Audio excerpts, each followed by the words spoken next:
Folks. It is time. Come on in. I hope everyone's having a good day. I hope everyone is, enjoying themselves today. I hope everyone's having a blast. 1 second, folks. Let me go ahead and share this to make sure that, everyone is in the know. Want to make sure that everybody is in the know that it is time for the show. You know what I'm saying? But again, I hope everyone's having a good day. I hope everybody is enjoying themselves. You know what I mean? We're going to get it going. Again, if you want to call in, the lines are open. The lines are open. It is 515-602-9639. Again, 515-602-9639. Go ahead and call in. You know what I'm saying? We're going to talk about Jets Raiders today. We're going to talk about the matchup we got coming up. You know what I'm saying? So please join in. Call in. Let me know.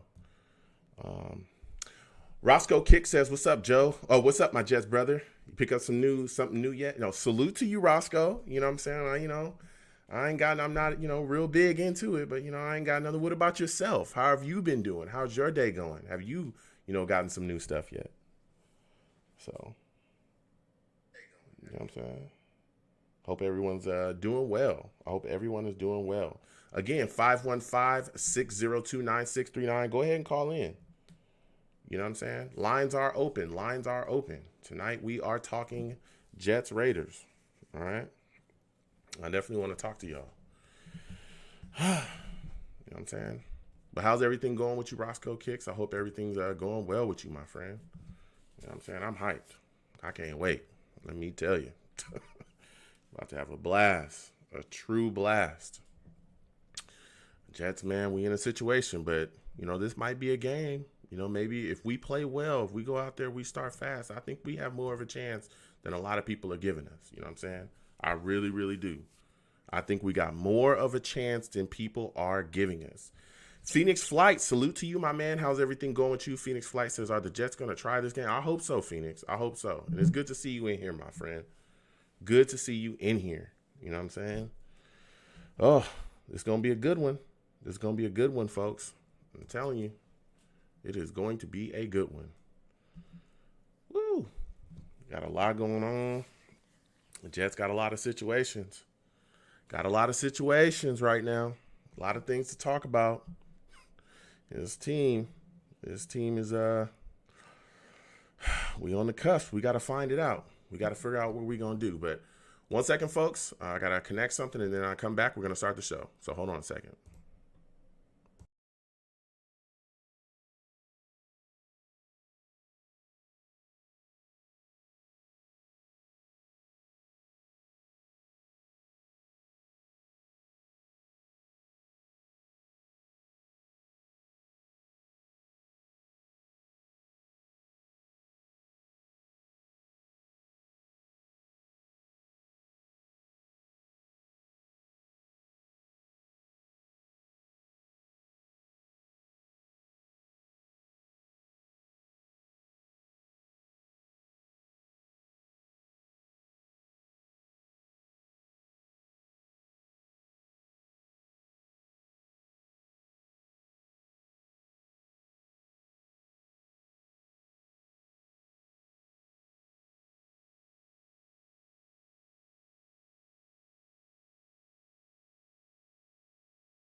Blog Talk Radio.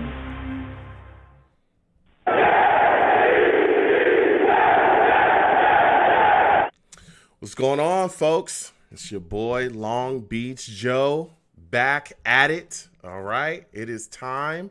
We are talking Raiders Jets today. Okay, we got a game coming up, and I'm giving us a lot more of a chance than other people are. I will say that. I think that this is a Jets team that could do some things in this football game. But again, we're going up against a Raiders team that's serious business as well. So we're going to go ahead and get into it. Listen, I'm the man of the people. I'm here for the people. Let me shamelessly promote my Facebook page. Everyone go on Facebook, search The Long Beach Joe Show. Like that page. My content's up there. Go ahead and give it a listen. Message me. I'll message you right back. I love going back and forth with folks about this football team. Also, leave me some feedback. I love hearing about what you folks think I do here on The Long Beach Joe Show. So without further ado, folks, let's go ahead and get into the show. I'm fired up. All right, listen, we got a game coming up. You know, everyone's wondering, hey, can the Jets finally get their first win? We're a team right now that's clearly we've struggled. We've struggled all season. We've had major issues, particularly in the offensive side, and we haven't been able to get ourselves a W, man. Our roster's not looking good. The coaching has been horrific. But this week is a week that we can go out there and turn it around. This week we can go out there. If we can put together a complete game, we have a chance. We have a chance to get our first W of the season. And I think that, I think we can do it. I really do. But before we get deep into that, all right, we all know here on the Long Beach Joe Show, we're big about charity. We're big on helping, our community and doing whatever we can. And so, in December, Christmas time, in honor of that, I'm going to have someone come on, Mark V. Lee of the Mark V. Lee Toy Drive. He's going to talk to us about the Toy Drive, how exactly we can get involved, and what we can do to continue, to help kids have a great Christmas. So, Mark, I want to welcome you to the Long Beach Joe Show. How are you doing today, my friend? Long Beach Joe, got a great ring to it, buddy. How are you? I'm all right. And Mark, again, I want to welcome you in, but I want you to tell my listeners, I want you to give us a little bit of background on the Mark V. Lee Toy Drive. Yeah, so this drive, my father started back in 1985, just with a couple local families in the neighborhood that were in, need during the holiday season, and it just kind of grew from there. Every year, it just got bigger and bigger. He passed away in 2014 due to 9/11 related illnesses. He then did about 2,500 kids the year that he passed. My mom and myself took over that drive that year, and we did a little over 5,500. Wow. Last year, we were up to, last year we did a little close to 8,000 kids, man. We took care of for the holiday season. So it's growing. It's a great cause that we do here in Jersey City, myself and the Jersey City Fire Department. And I appreciate all your help every year, getting the word out there. Yeah, absolutely, Mark. Wow, when you bring up those numbers, 8,000 kids, what an impact you're making, and what a Christmas that you're giving to all those children that some of them may not have gotten any toys or had a good time or had a Christmas outside of that. What are some of your fondest memories of the toy drive, though, Mark? Every year, you have something, whether you give a bike away or, and like you said, some of these kids have nothing, come holiday season. So just a smile on their faces every year is what, motivates me and the guys that I work with here to kind of keep giving back to the community. It's just, it's a big part of what we do here in Jersey City and part of the fire department, and we're going to continue it as long as we can, even in the face of, the middle of this pandemic. Yeah. Become a little problematic. Things are a little tough. You gotta adhere to the social distancing and the mask requirements and everything. So, but we're gonna get it done, man. We keep marching on. Yeah. And that's what it's all about. Like you said, just keeping and pushing everything that you and the fire department are doing as well to continue to, help the children that are definitely in need.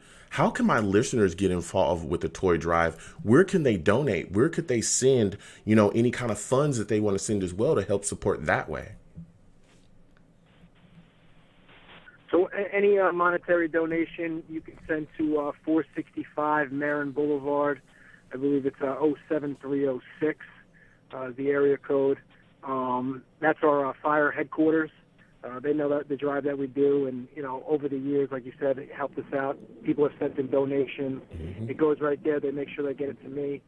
If anybody wants to bring in a toy, any firehouse in Jersey City, if you're passing by or visiting for the holidays or whatever it may be, stop in, drop off a toy in the firehouses. They know how to get in contact with me.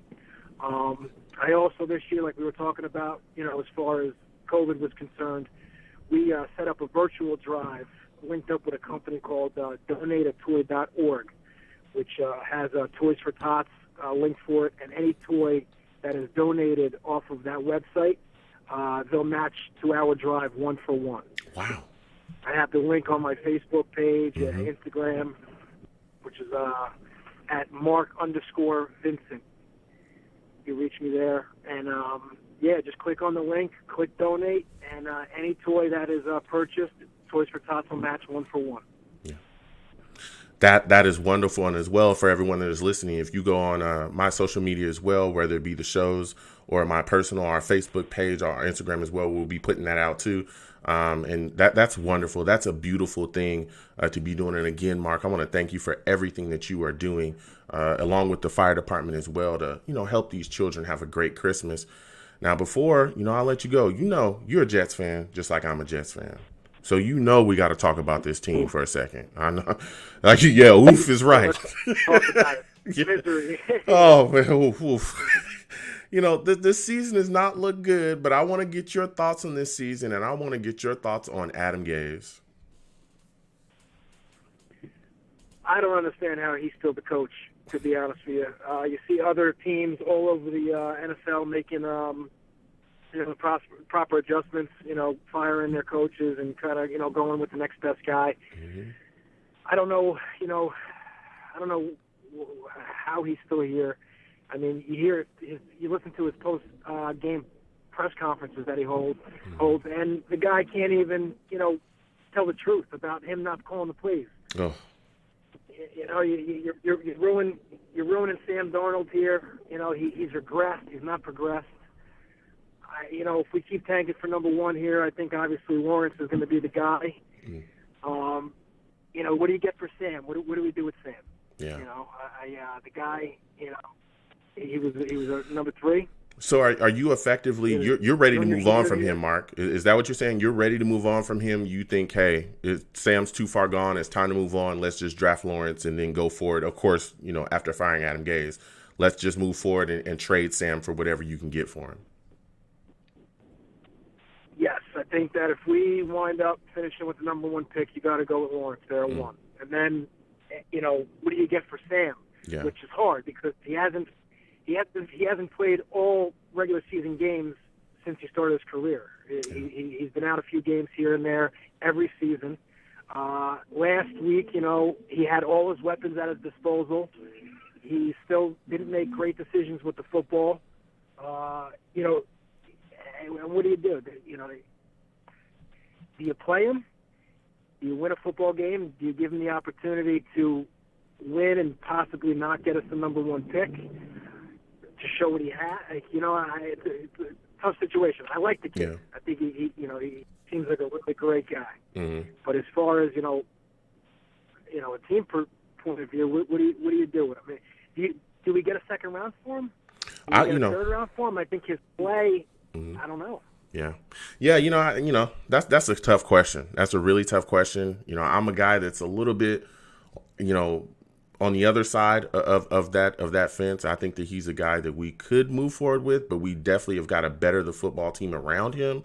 I think there's been major issues, particularly coaching-wise, roster-wise. His offensive line's trash. Now, I don't excuse him of some of the play, but I think that some of the bad plays or some of the things that we saw, a big hindrance to him has been his awful coaching and the offensive roster, or the awful offensive roster as well. It's pretty bad. But we'll see how we handle it going forward. I know a lot of fans as well that think, hey, we should move on. Trevor Lawrence should be the guy, and that should be it. So I definitely hear where you're coming from there, Mark. But So, now, but again, go ahead. Think, Joe? If we wind up at 1, if we wind up with the first overall pick, and you say you do want to move on with Sam, do you trade out of that 1 spot for more picks? How do you see that playing out? Yeah, that's a great question. That's exactly what I would do. And I've been kind of, talking about it because, this season has been horrific.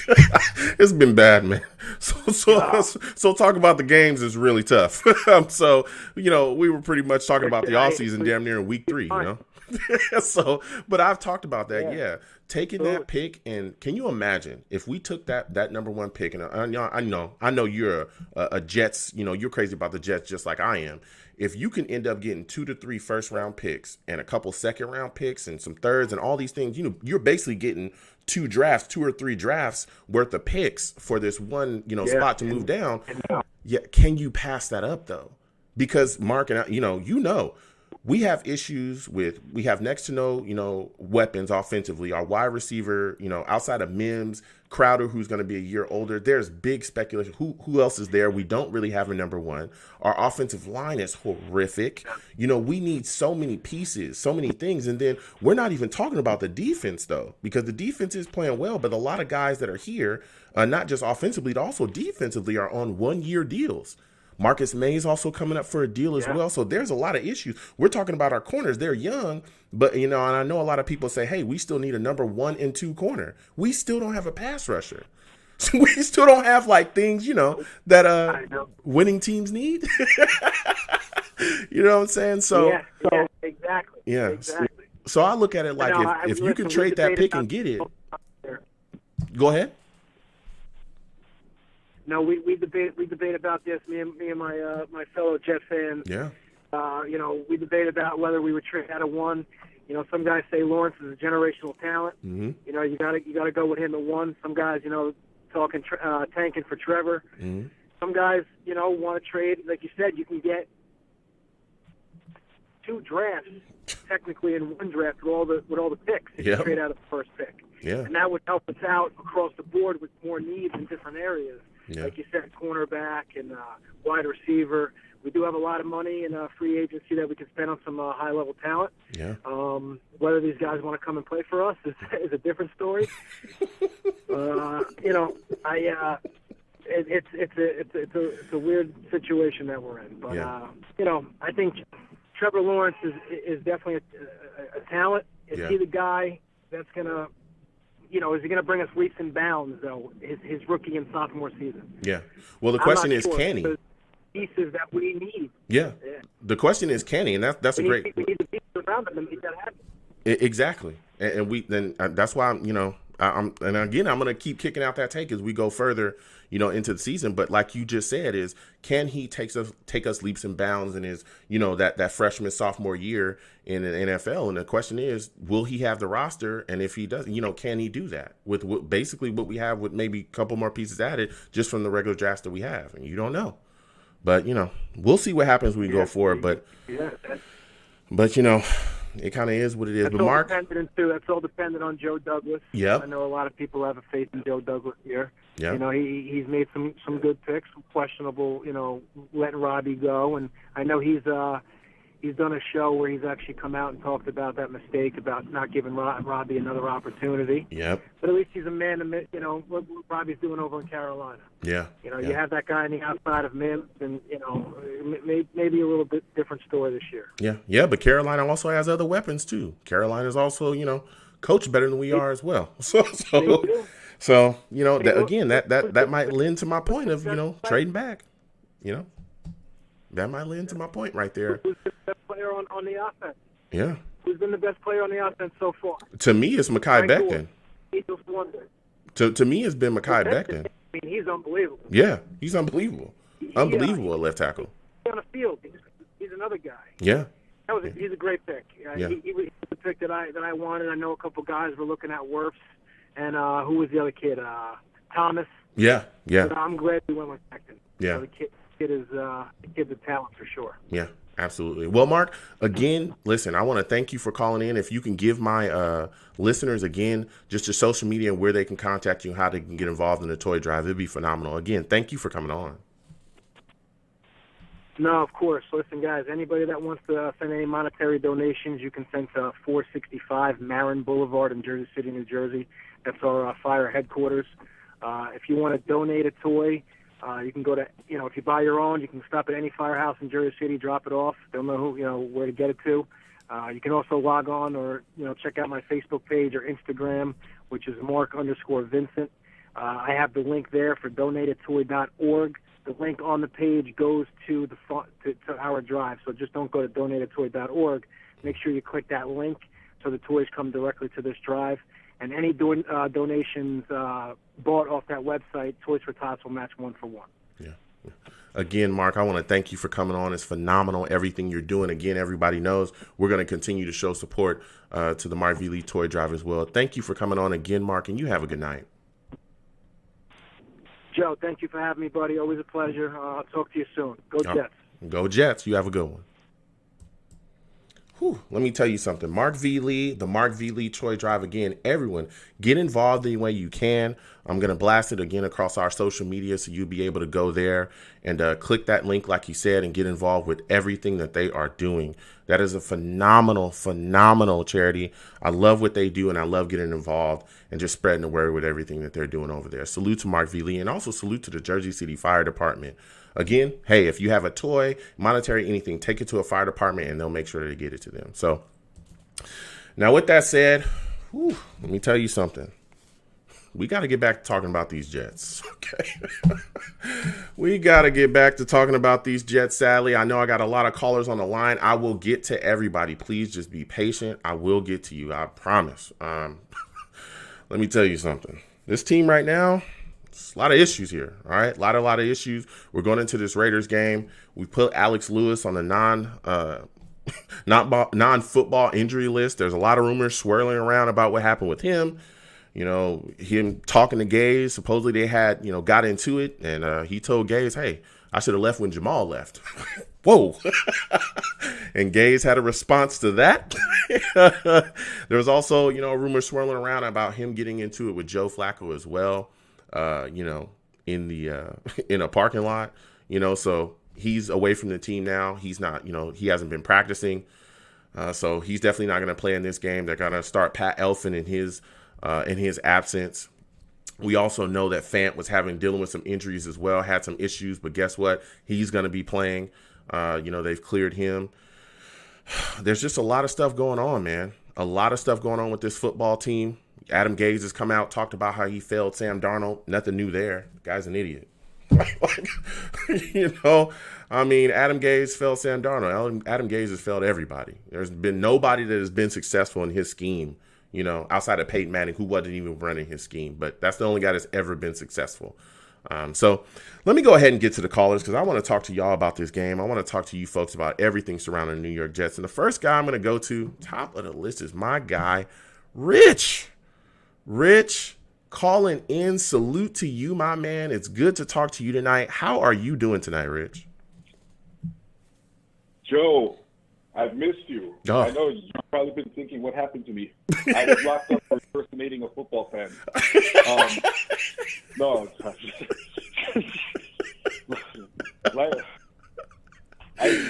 I've been so busy lately that I haven't had a chance to. I've been watching your shows after the fact, but I haven't been able to watch them when they're live. But I'm glad that tonight was an exception. Yeah. So it's good to be back and talking to you finally. Yeah. And I just want you to know that a few years ago in my first marriage, my first wife caught me cheating, and then for 2 years she knew it, and then I told her at the end, I failed you as a husband, and she said everybody saw that. This is just a very bad joke of the equivalent to Adam Gase saying he's failed Sam Darnold. I mean, it's mind-boggling, Rich, to see. I mean, you're basically telling people exactly what they already knew. They already knew that you were a bad coach. They knew, that you didn't understand truly how to develop Sam Darnold or his talent. This is one of the reasons why I spoke out against bringing in Adam Gase from the very beginning. I knew that his system wouldn't fit Sam Darnold. It's a stagnant system with no motions. The system is literally built for Peyton Manning. If you look at exactly what Peyton Manning does, where you come out, well, he was allowed to audible in the system. That was a big thing. But if you look what Peyton Manning does, he likes everything to stay exactly how it is. He'd read a defense because he was just beyond brilliant. He watched tape even in his sleep.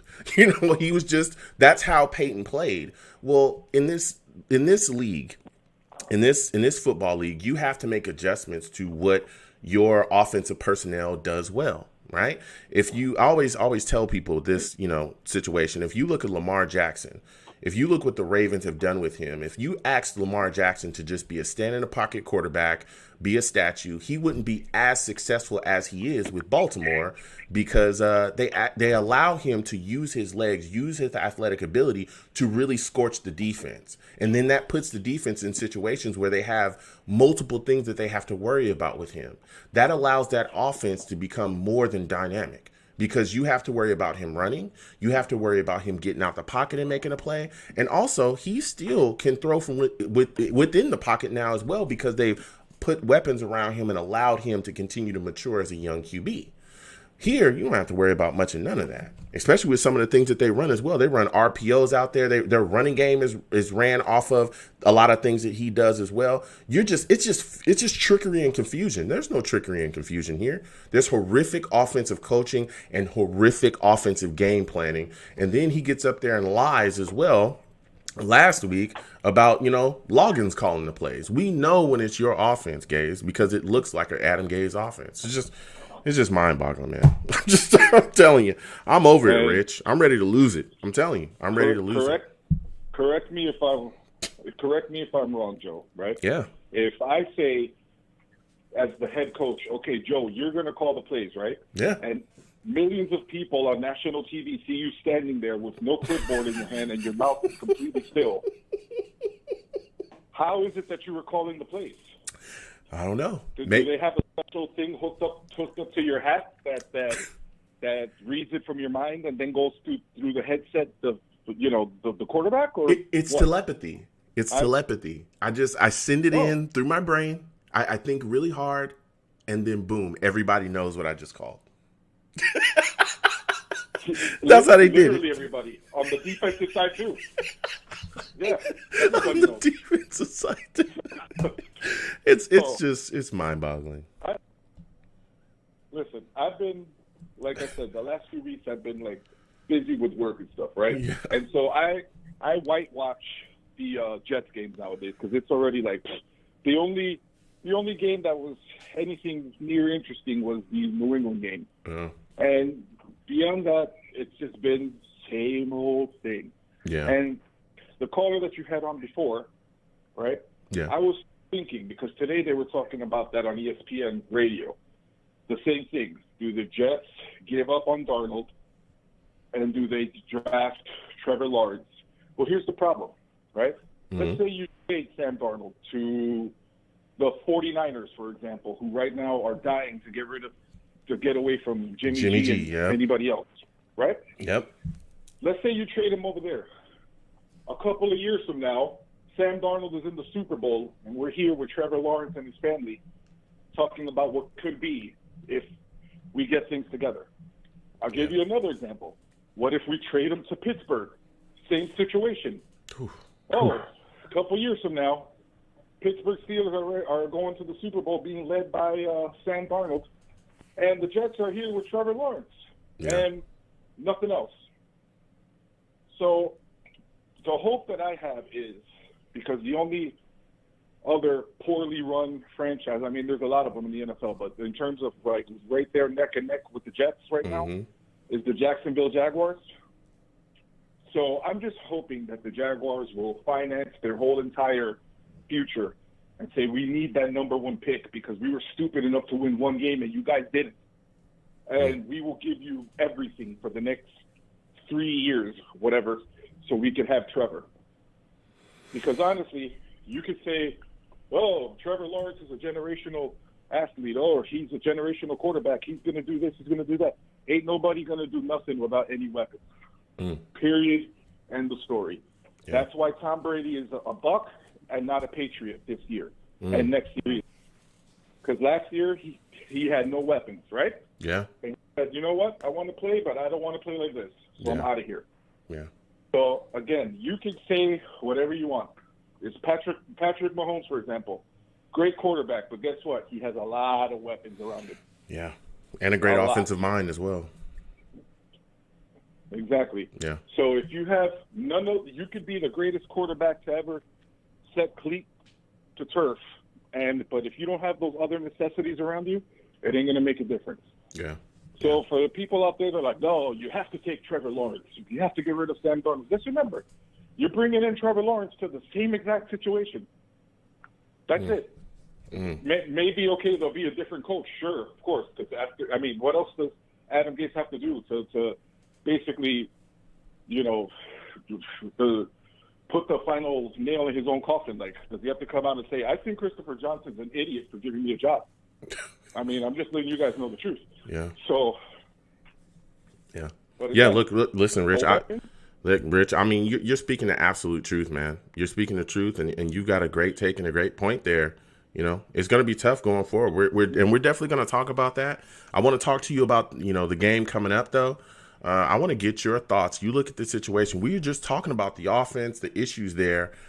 But I'll tell you what, there's been a playmaker. Mims really has stepped up this season. I've been very excited about him. We all kind of felt like he hasn't gotten the ball enough at times. But going against this Raiders team, I think he has some favorable matchups there. Do you think he breaks 100 yards in this week's game against the Raiders? He should. And if he doesn't, I want him to do like Keyshawn Johnson and write a book about it. Okay? Because at this rate, Mims has been absolutely great from what I've seen. That every time the ball is thrown his way, he makes things happen. Yeah.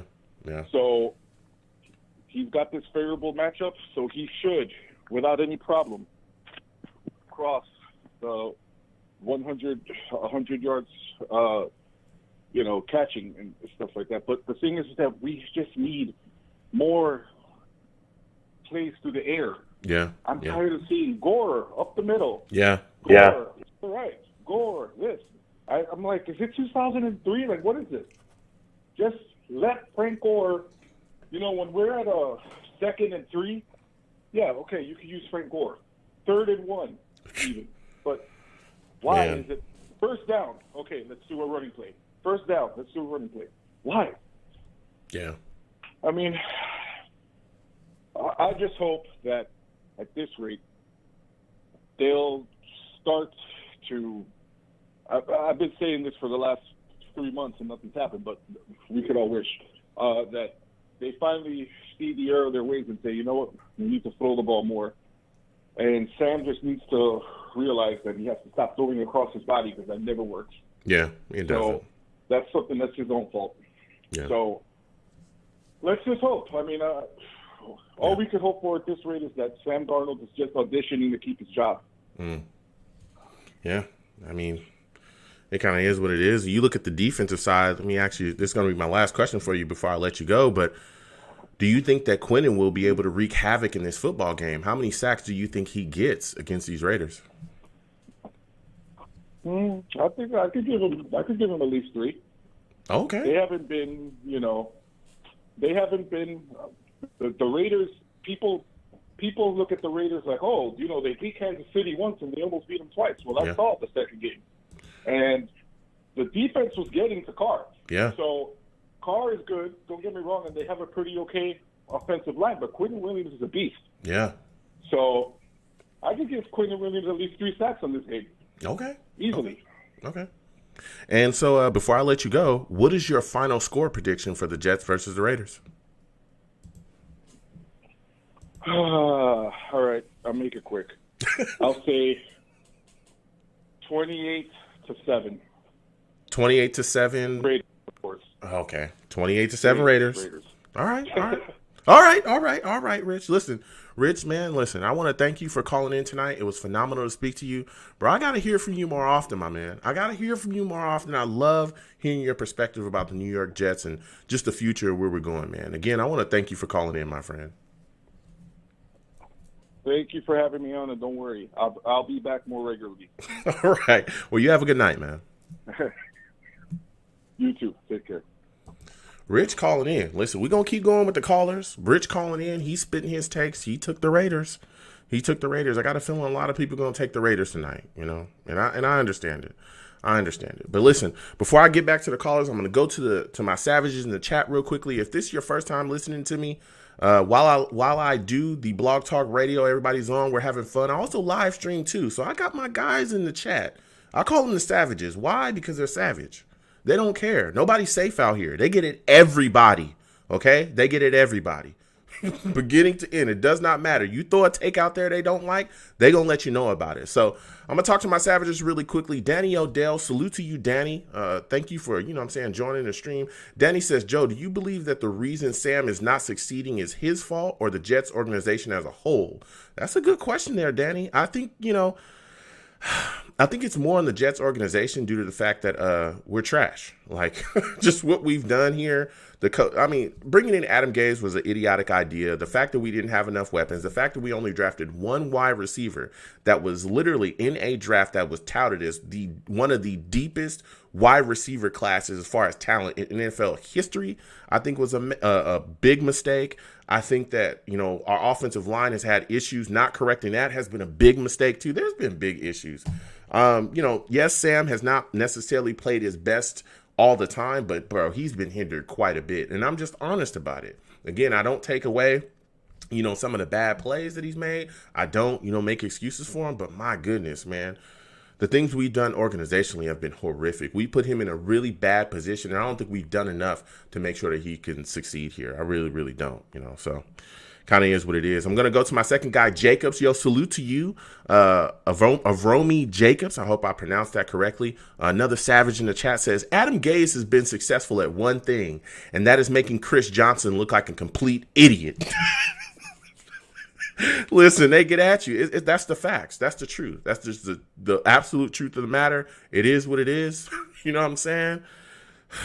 Chris Johnson looks ridiculous, and that's why the next guy that the Jets bring in here, we need to make sure that we allow Joe Douglas to make the decision, because Chris Johnson should have nothing to do with our next head coaching hire, because they clearly have shown you over and over again they have no clue of what they're doing, and they're going to make the worst decision that they can make.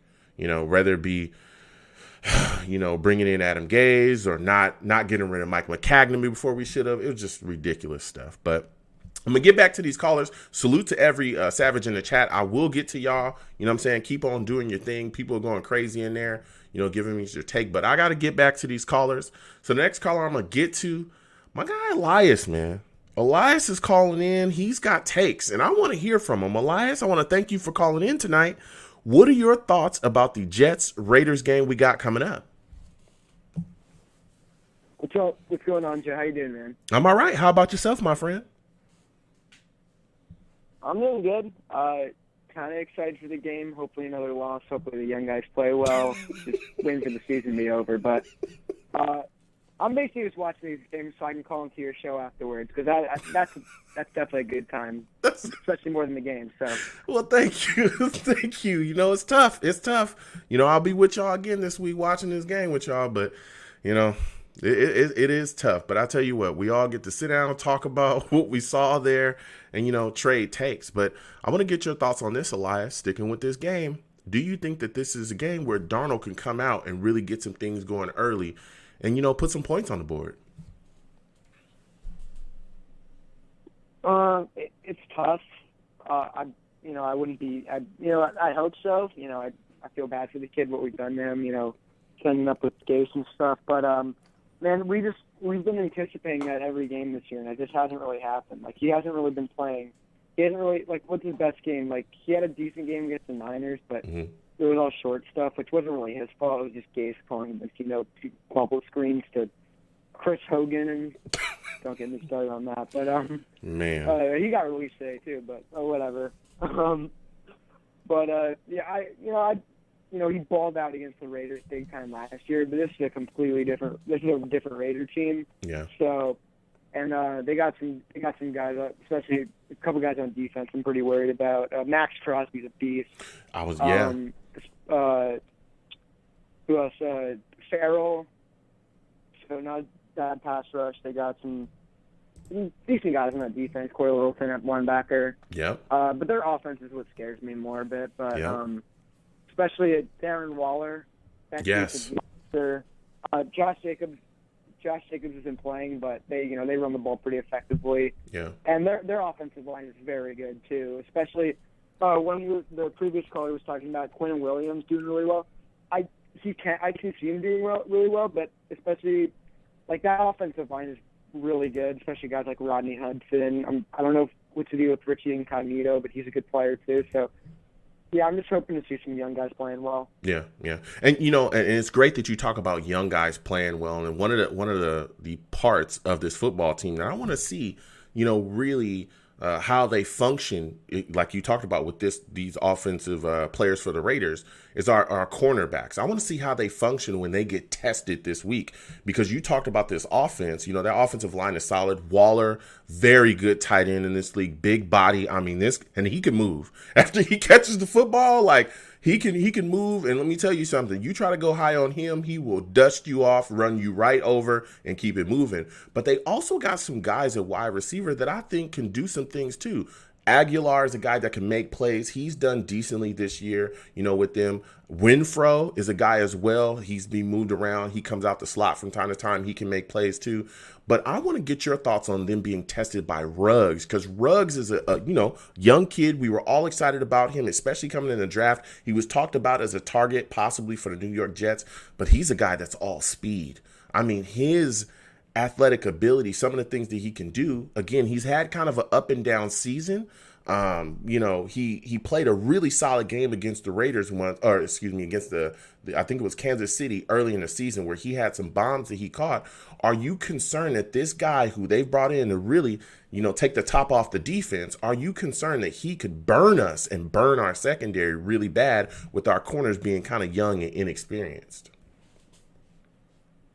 I kind of hope he burns us, because I'm thinking about starting him in fantasy. So, that's that. But also, Ruggs is a good player. He's kind of had an up and down season, like you said. He had that great game against Kansas City, but he has just that potential to just, take the top off the defense, go deep, and really, wreak havoc there. So, it's slightly concerning, but he hasn't had the greatest season yet. Mm-hmm. But it should be interesting, how our corners play against him. Bryce Hall, Lamar Jackson, guys like that. Yeah.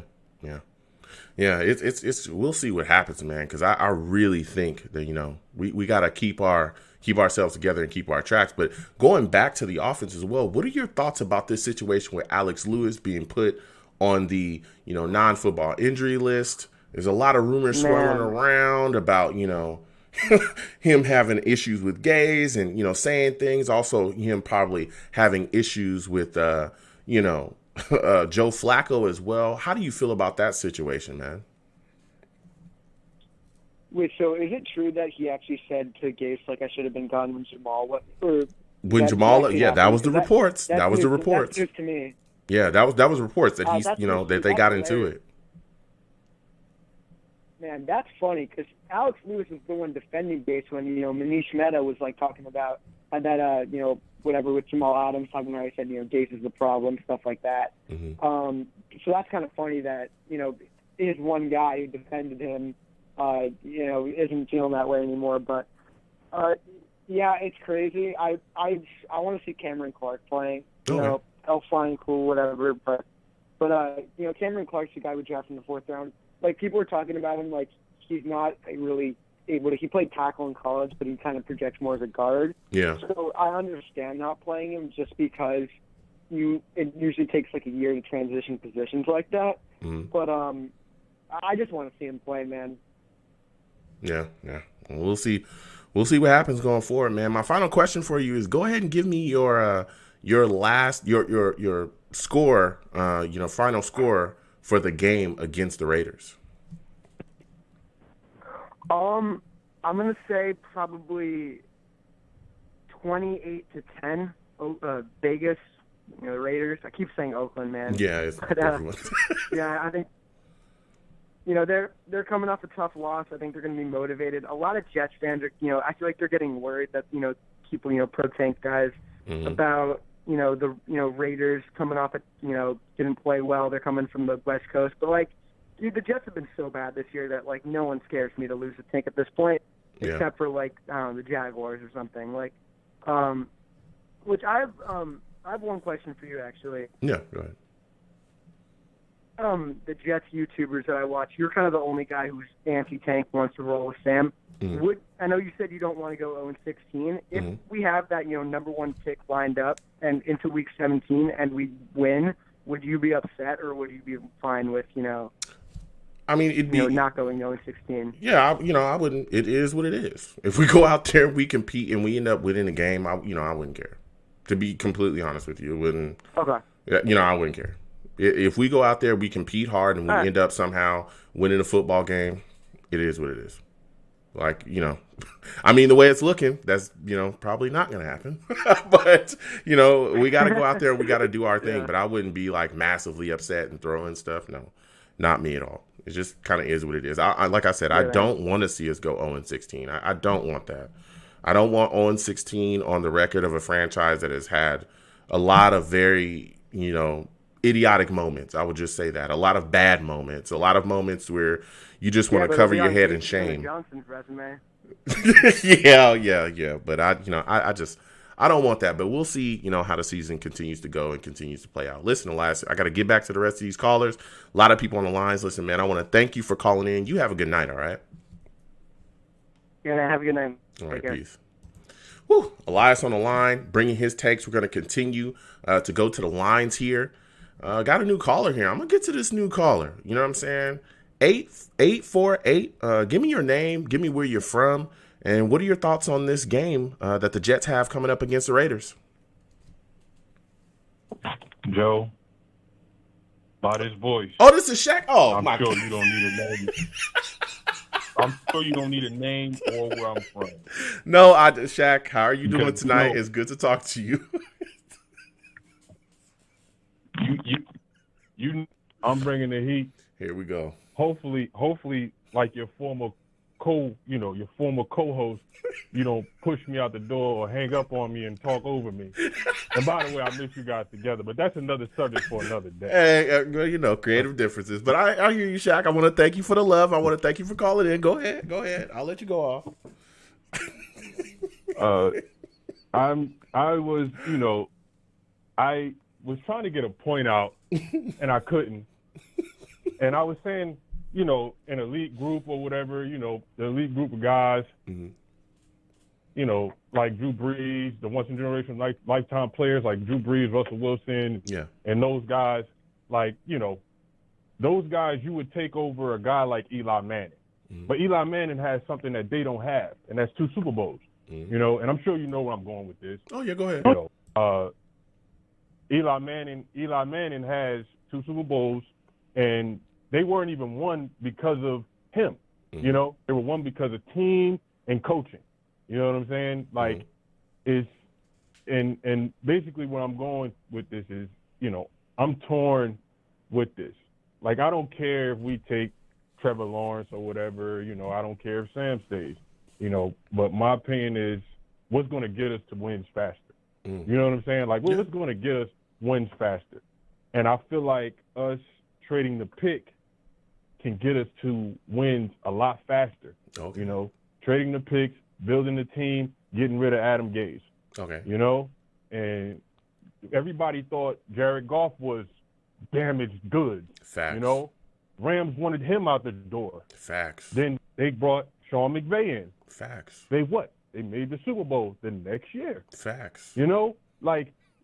Why, and Sam has made some inexcusable passes and, plays and stuff like that. But, if you're not comfortable in what you're in or, what you're doing, you're going to do stupid things or you're going to do things just lackadaisical, not saying that he's doing it in a lazy way, but he's not performing at a high level because he's possibly uncomfortable. Yeah. He don't feel good with what's in front of him. Yeah.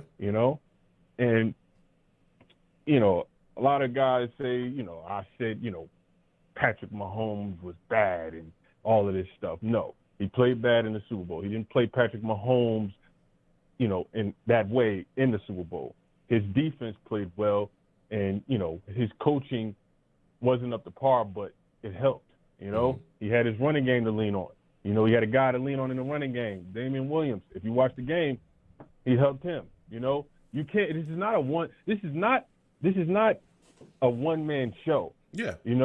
It's not a one-man show. You need Andrew Luck, Indianapolis thought that generational talent, thought he can win a championship by himself. Mm-hmm. he was getting beat up so much that they was leaning on him so bad that he don't even want to play anymore. Mm-hmm. Until they waited till the last year. Yeah. He don't even want to play anymore. Yeah. You know, like and that guy that every Jet fan say he's terrible, he's trash, he's not better than Sam, Josh Allen. You remember that guy? I remember him. What do we have around him? Oh Everybody boy. said he was terrible. Yeah. What is around him? Yeah. You know, like even the elite talent like Russell Wilson and Drew Brees and those guys, they won those championships. They won it because they had a team and coaching around them. Yeah. Russell Wilson won because he had a defense and he had a running game. Mm-hmm. You got to build your team and coaching. Let's not forget that. You have to have a team. Mm-hmm. And then next year, what makes it worse is our team is filled with one-year contracts. Yes. Our team is filled with so many one-year contracts. We don't even have a team next year, technically, if you take free agency out of here. You take free agency out of here, half of the team is not even there because everybody's on one-year deals. Mm-hmm. So you're going to delay our process by picking Trevor Lawrence and then trying to rely on free agency when nobody is going to come here. Yeah. Nobody is coming here. You think Allen Robinson is going to go from a dysfunctional situation to another? Are you crazy? Juju might not come here because Sam might be gone. So he might not come here. He want to continue winning. Like, you know, that's all I'm trying to say. You know what I'm saying? And I'm not saying that I'm not in love with getting Trevor Lawrence or whatever. We don't know what he is yet. Let's be real. We don't know what he is yet. Yeah. He come here, he's going to look the same. We're going to sit there and wait those 3 years. We're going to wait those 3 years out, and then we're going to push him out the door the same way we pushed Sam out the door. Because people want improvement by 6 wins, 9 wins the second year, and then possibly making playoffs by 1 game or making the playoffs outside of that 1 game. So that's 3 years, and then basically we're waiting 6 years to get into the Super Bowl. And then, like I said, during those 3 years, well, most likely Trevor Lawrence is probably playing bad, and then we're going to push him out the door the same way we pushed Sam out the door. You get what I'm saying? I'm letting you go. Did I say something wrong there? Do I sound stupid? Shaq. Was that the worst call you ever heard before, Joe? No, Shaq, listen, I hear your takes and I hear your points, and you make some valid points there. And I just think a lot of, you know, some fans just feel like, listen, it's just time. They see the shiny thing, and I get it. Trevor Lawrence is, you know, the next thing, you know, coming. He's the poster boy. He's going to, you know, turn your franchise around. He's going to do all these things. But I remember, like you said as well, just listening to your point, I remember those exact same things being said about Sam Darnold. Those exact same things. I remember people talking about how he was a franchise changer. He was a talent. He was going to come in. You never have to worry about anything. He's going to transform your building. I will agree. We've done a really bad job of building around him. And, you know, I've been an advocate, and I understand drafting Trevor Lawrence. I would not be upset if the Jets did that, but like you, and I'm going to continue to bring my take, especially as the offseason happens, when it comes forward, because that's all we're going to be talking about. I will be doing this show year round, okay? So for those of you that think it's going to stop once the season's over, wrong, okay? I will be doing this show year round, and we will be talking about, during the offseason, our options and things. And I'm going to be talking about the option of trading out of that pick, getting a king's ransom, and rebuilding this football team in a year, maybe 2 years, where we would be solid. And not just that, not only is my plan, okay, I'm going to just give you folks a real clue into it, because I don't like when people be, I came up with this first. No. Listen. My plan is to trade out of that pick, get a king's ransom, get 2 drafts, pick up that 5th-year option for Sam Darnold, and if he don't work out, you still have the capital to move on from his ass. Because guess what? You still got a boatload of picks. So that next quarterback that comes out, that next generational talent, because there's one every year. I remember people telling me that Marcus Mariota was a generational talent. I remember people telling me, Carson Wentz was a generational talent. I remember, there's a lot of names that were generational talents, right? So whoever the next guy that's coming out is, we'll have the capital to either trade up for him, or if we're that bad, we can stay there and get him, which we shouldn't be that bad. So we're going to definitely have to trade up for him, but it won't matter because we'll have more capital than we even need. So that's a smart idea. And one more thing, because let me tell you something. One second, Zach. And you brought up another good point. I don't mean to break up what you're saying, but the point to keep in Sam, like you said as well, you talked about Jared Goff. I remember, like you said, Jeff Fisher, when he was with the Rams, people thought that Jared Goff was trash.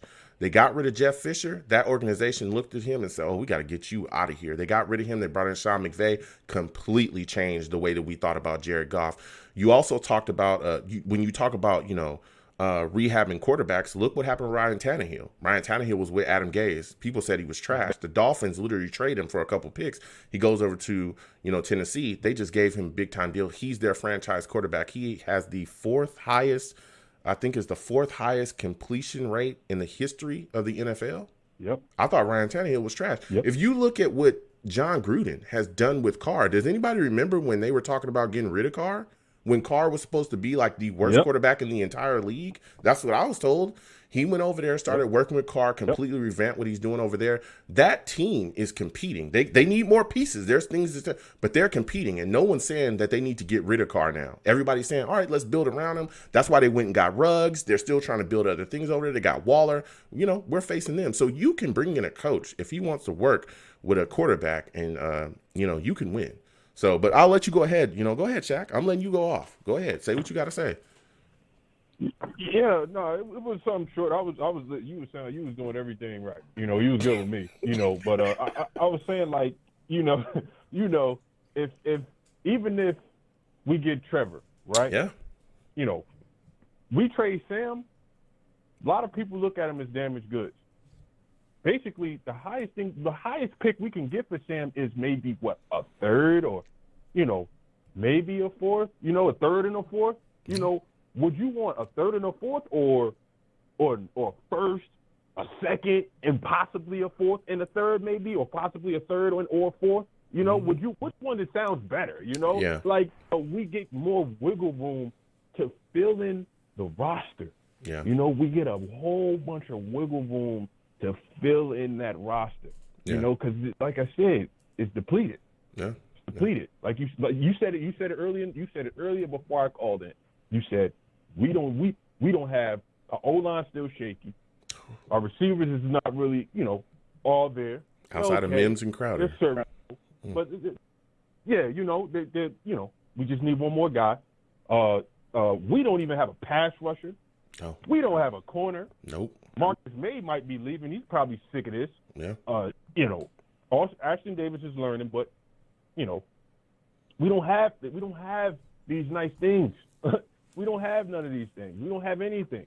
I'm trying to win. I'm just trying to win, man. Yeah. I'm trying to win. We get this rebuild. We could make playoffs next year, or be one game out of playoffs. I'll be fine with that. And then the next year, boom, we could possibly be deeper in the playoffs, and we could do some things. Yeah. You brought up Ryan Tannehill. Guess what? He went to a different situation, got better coaching, and he has a team around him. He got a running game with him. They got defense, and we looking for everything. Mm-hmm. We need everything. Pretty much. We need everything. Our running game is Frank Gore right now. Is Frank Gore on this team next year, Joe? No. Is Frank Gore he shouldn't on be. this team next year? He shouldn't be. No. Like, come on. Come on. Come on. I love, like you said, we love the shiny toy. We love it. Until we break it. But sometimes we need more toys than just one. We need more toys than just one. Yeah. That one toy won't even have a friend. Yeah. It won't have a friend. Yeah. Like, come on. Well, Shaq, I know you got a question for me for this Sunday. Yeah. I got, we got to bring it back, and I got callers. I'm gonna definitely get to everybody. Please be patient. I'm telling you, I'm gonna get to everybody tonight. I know, people is just going off. So, Shaq, when you look at this situation, how many yards do you think Mims will have in this football game? I like him too, man. I got high hopes for him. I think he's gonna have around 70 yards like he's been doing, 60 something. You know, he just need to be more consistent. He just need to show up a little bit more. I understand he's young and still learning, but he just need to show up a little bit more for me. He's doing this thing. He give us 2 or 3 catches, but you know, I want him to get 5. Yeah. You know, because he got the ability to do it. I want him to get 5, 6 catches a game. You know, I want him to do that so that way the defense really, really respects him. Yeah. You know. Yeah. So give me your. We need to look for him a little bit. Yeah, we do. I think we definitely need to target him more. So give me your final score prediction for this football game.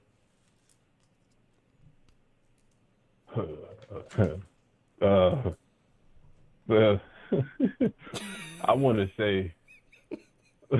Come on, Shaq. Come on, man. Give me something. 38-20. 38-20, man. 38-20. Raiders. Okay. 38-20 Raiders. All right. I respect it. And we're gonna kick at least 9 points of field goals. All right. Well, salute to you, Shaq, again. Listen, I want to thank you for calling in, man. Next time I have a show, I definitely want to hear from you. All right. You have a good night. Oh yeah, I got you, man. Be safe, Mr. Joe. All right. Peace. Woo, listen, Shaq calling in. A lot of hot takes, you know what I'm saying? A lot of hot takes, and we're going to keep talking about this. We're going to keep going on. But I got to get to my guy, man. My guy, Steve. My guy, Steve, is calling in. You know, he talks that talk, and I got to hear his thoughts about this game that we got. You know what I'm saying? I got to hear his thoughts about this Raider game.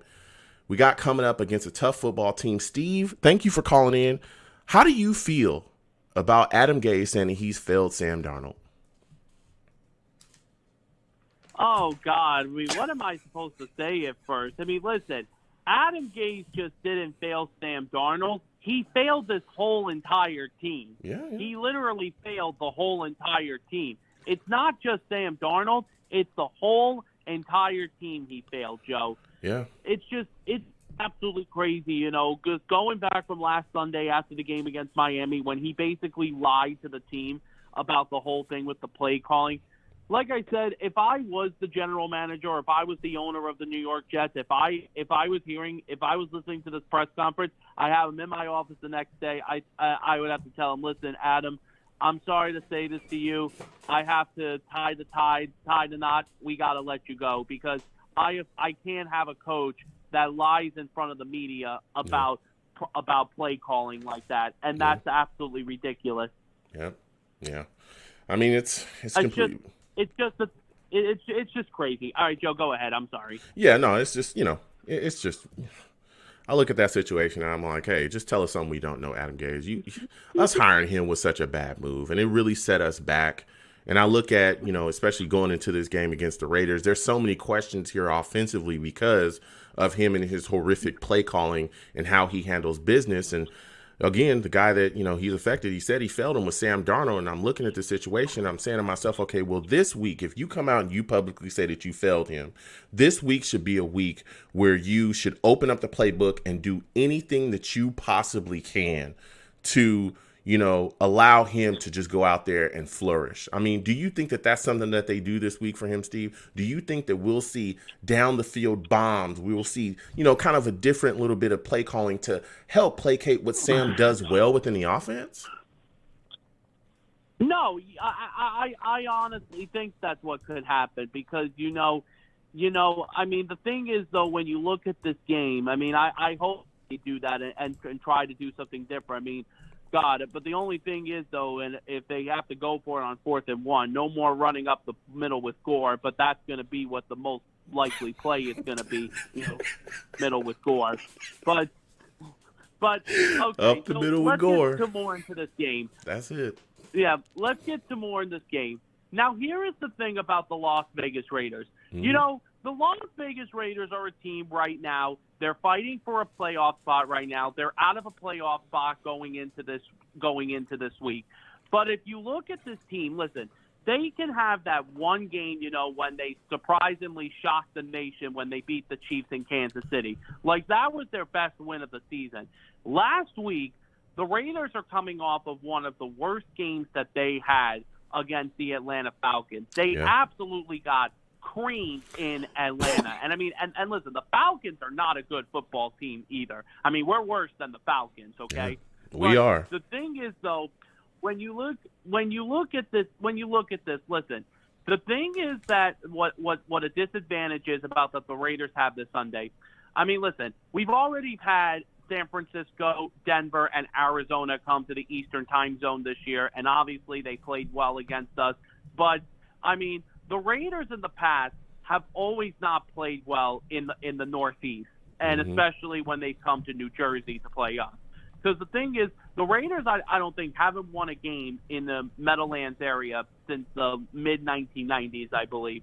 But because the thing is, and Derek Carr, I mean, listen, Derek Carr is having a decent season this year. But the thing is, though, I got to say one thing about the coach, John Gruden. Listen, John Gruden at times can definitely open up some plays, and he can come up with some big plays. But sometimes his play calling can be absolutely atrocious. Yeah. I mean, there were times in games in the past that he's had where his play calling has been off. I mean, last year when the Raiders came to MetLife Stadium last year, we absolutely destroyed them in a 34-3 game last year. Yeah. I mean, listen, the Raiders, but this year, here are some things about the Raiders. Offensively, Derek Carr has some good weapons. They're not explosive weapons, but they're good weapons. I mean, his best weapon to watch out for is Darren Waller. Now, the thing that the Jets do have a break about in tomorrow's game is there is no Josh Jacobs. And the other way of how I look at this Raiders offense is, you know, Hunter Renfrow is a decent wide receiver. Nelson Aguilar is having a pretty good, decent season. And then, of course, you also look at the guy, Henry Ruggs, who was actually the player that was drafted after Mekhi Becton in the first round. Yep. So Henry Ruggs could definitely also be a threat, too, because he is a deep threat. But, I mean, the thing is, though, that's with the Raiders offense. But, Joe, I'll let you get a chance to talk about what I just said about the Raiders offense, and then I'll get to the Raiders defense. Yeah, you know, listen, the Raiders offense, I think, like you said, I think you made some decent points there. I'm a little bit more worried about Ruggs than maybe some others are because we've seen, you know, things go awry this season, especially with deep shots within our secondary. But I think our young corners are up to the task, and we're going to see how they, you know, react when they're getting tested. I really want to see how the Jets defense uses Marcus May as well in this football game too.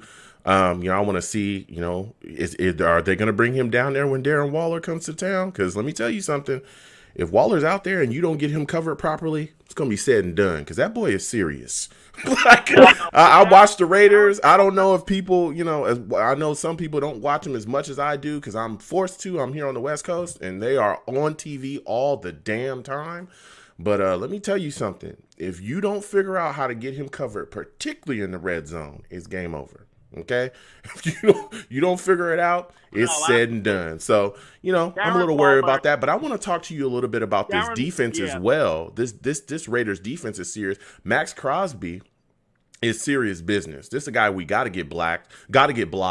When you look at the situation with our offensive line, do you think we'll be able to handle him? And are you concerned about him, you know, rushing the passer and really getting to Sam and causing issues and wreaking havoc on our offense as well? Yeah, no, that's the thing about the Raiders defense. Now, listen, Max Crosby is pretty much the best player on the Raiders defense. I mean, after that, the Raiders defense is like they're deep. Listen. Their defense is not as good as the Dolphins' defense was last week. The Dolphins' defense is tougher than their defense is. Yeah. I mean, the thing is, the biggest weakness that the Raiders have on their defense, their secondary is absolutely atrocious this year. I mean, they definitely do give up a lot of yards per game. Yeah. I mean, and they do have an issue. This is a game where I can see Denzel Mims going off in this game tomorrow against the Raiders. Yeah. Let me tell you something, Joe. I want to tell you something about Denzel Mims. You know, if Sam is going to be the quarterback of the future, or if let's say if we do move on from Sam after this season, and let's say we end up having the number one pick and getting Lawrence, let me tell you something. Denzel Mims is a future receiver, and Mekhi Becton is a future left tackle for us. Because let me tell you something about Mims. I got to tell you, the one thing I like about what Denzel Mims has done so far in his in his rookie debut this year and in the games that he's played, let me tell you, he likes to get physical with the number one corner we go up against. Like, you saw when he was up against with Xavier Howard and the guy Breland from Kansas City. He even drew a penalty on Tre'Davious White back in Week 8 when we played the Bills the second time. Yeah. I got to tell you something. Mims, I think Mims could definitely have a big impact tomorrow. It's just that the thing is, what Sam needs to do is he definitely has to throw the ball against them. But the thing is, though, now the thing is about also with the Raiders, which is this, because this is a game that I have been reading this week that Raider fans are actually a little bit worried about this game. Yeah. They are worried that this could be a trap game for them tomorrow against us, because the Jets are a team. They're desperate. They're still desperate for a win. And the thing is, though, listen, John Gruden sometimes can go out flat. Listen, there have been times during the regular season when the Raiders have had bad games when Raider fans have wanted John Gruden out. Yeah. I mean, I don't know if you see that out in California. Yeah, Joe, Raider fans definitely get very. Yeah, there's been some games where people have definitely, been wondering, hey, what's going on? But I tell you what, John has also won quite a bit of games here too, or quite a bit of games with the Raiders as well, where, have fans excited. And again, they're still building. They're a team that's still trying to put things together, and they're finding their way. But they got some very good pieces there, especially a lot of pieces to go, move forward with too. So, there's some exciting football to be played there with the Raiders, and we have to take them seriously going into this football game. We got to be prepared. But, Steve, I'm going to get back to these calls. I got a lot of callers, man. Give me your final prediction, your final score prediction for this game against the Raiders. Yeah, sure. No. So the thing is, though, here is the thing. I think the Jets are going to give this game a very close game against the Raiders. Okay. I think it is going to be very close. However, though, Joe, I still think, unfortunately, the Raiders are still going to slide this one away. Okay. I think they will find a way to slide this away, and the Jets are going to, I think, tomorrow are going to find a way to mess it up. But listen, I could be right. I could be wrong. We'll see what happens tomorrow. I'm going to go 24 Raiders, 20 Jets tomorrow. Okay. 24 Raiders, 20 Jets. All right. I respect that, Steve. Hey, listen, it was great speaking with you tonight. Thank you for calling in, my friend. And next time I do my show, I definitely want to hear from you. Joe, thank you. Joe, thank you so much, man. Have a good night, man. Bye-bye. All right, you have a good one. Listen, Steve calling in, and he's giving us his takes. I'm going to continue to go to the line. Salute to everybody. Salute to the savages in the chat. You know what I'm saying? Salute to y'all. Y'all going off. I'll get to y'all, a little bit later, but I got to keep going with these calls. I want to thank everybody for calling in. Again, please do not call in. Do not curse on my show, because I will get you out of here fast. All right? Faster than Adam Gase can call Gore up the middle on 4th and 1. That's fast, all right? I'll get you out of here quick. I'm talking quick, boy. Let me tell you. So I'm going to keep going to these calls. 973, I'm coming directly to you. I want you to give me your thoughts about Sam Darnold going up against these Raiders. Do you think he's going to play a solid game here? Do you think he can turn things around and kind of, get most of the fan base that are, already kind of ready to move on for him to kind of get them to turn their heads? Is this the game where we see Sam Darnold turn it around? Hey, Joe. Actually, about Sam Darnold, I think he may, have a okay type of game, but not too, dominant like he did last year. I think last year he threw like 200 yards with 2 touchdowns, I think. Okay. I think my prediction for today, I think, not today, I mean tomorrow would be, I don't know, probably the same type of stats around that. Mm-hmm. Kind of not too amazing, but then again, not too bad, this time around, because the Raiders defense is not, it's not a good defense. I mean, they got blown up by the Atlanta Falcons, who is not a good team. Yeah. Yeah, I hear you. This Raiders defense, like I spoke about as well earlier in the show, their secondary has some issues, but they do have a guy, Max Crosby, that I'm extremely worried about, especially when you look at our offensive line in the situation that they had. Alex Lewis is not going to be playing, so we got Pat Elflein starting. How concerned are you about Crosby taking over this football game, as a pass rusher and really just wreaking havoc? Well, it depends on how, if Max Crosby is against, Mekhi Becton, he's probably going to be shut down like, every other player that went against Becton. Yeah. But if Crosby's against like any other part of the line, I'm probably thinking he's going to get to Sam. Yeah, and that's what I'm thinking as well. I think that they'll move him around. I really do think that they'll move him around. I don't think they'll just have him on the left side because, again, like you said as well, which was a great point, Mekhi Becton being one of the, bright spots for our team, one of the bright spots along our offensive line. Hell, he's our best offensive lineman already. I think that they'll move him over to the right side and try to, give him a go at Fant. And Fant has been very up and down this year. So I think he's going to definitely be used and kind of attack us from that spot too. But also when you look at us, offensively, I'm still kind of wondering about our running game against these Raiders. Do you think we'll be able to run the ball effectively against them? Perine's still out, right? I think Perine's still out. Yeah, he's still out. So it's going to be Gore, Ty Johnson, and Josh Adams are going to be our running backs. Oh, God. We're going to probably give Frank Gore probably 20 carries. Great. 40 carry Gore. He's getting that extension. I'm telling y'all. That man 30-plus years old. Listen, he's just spring chicken. He's in his prime. Personally for Frank Gore, I hope he doesn't go out like this, like with an 0-16 team.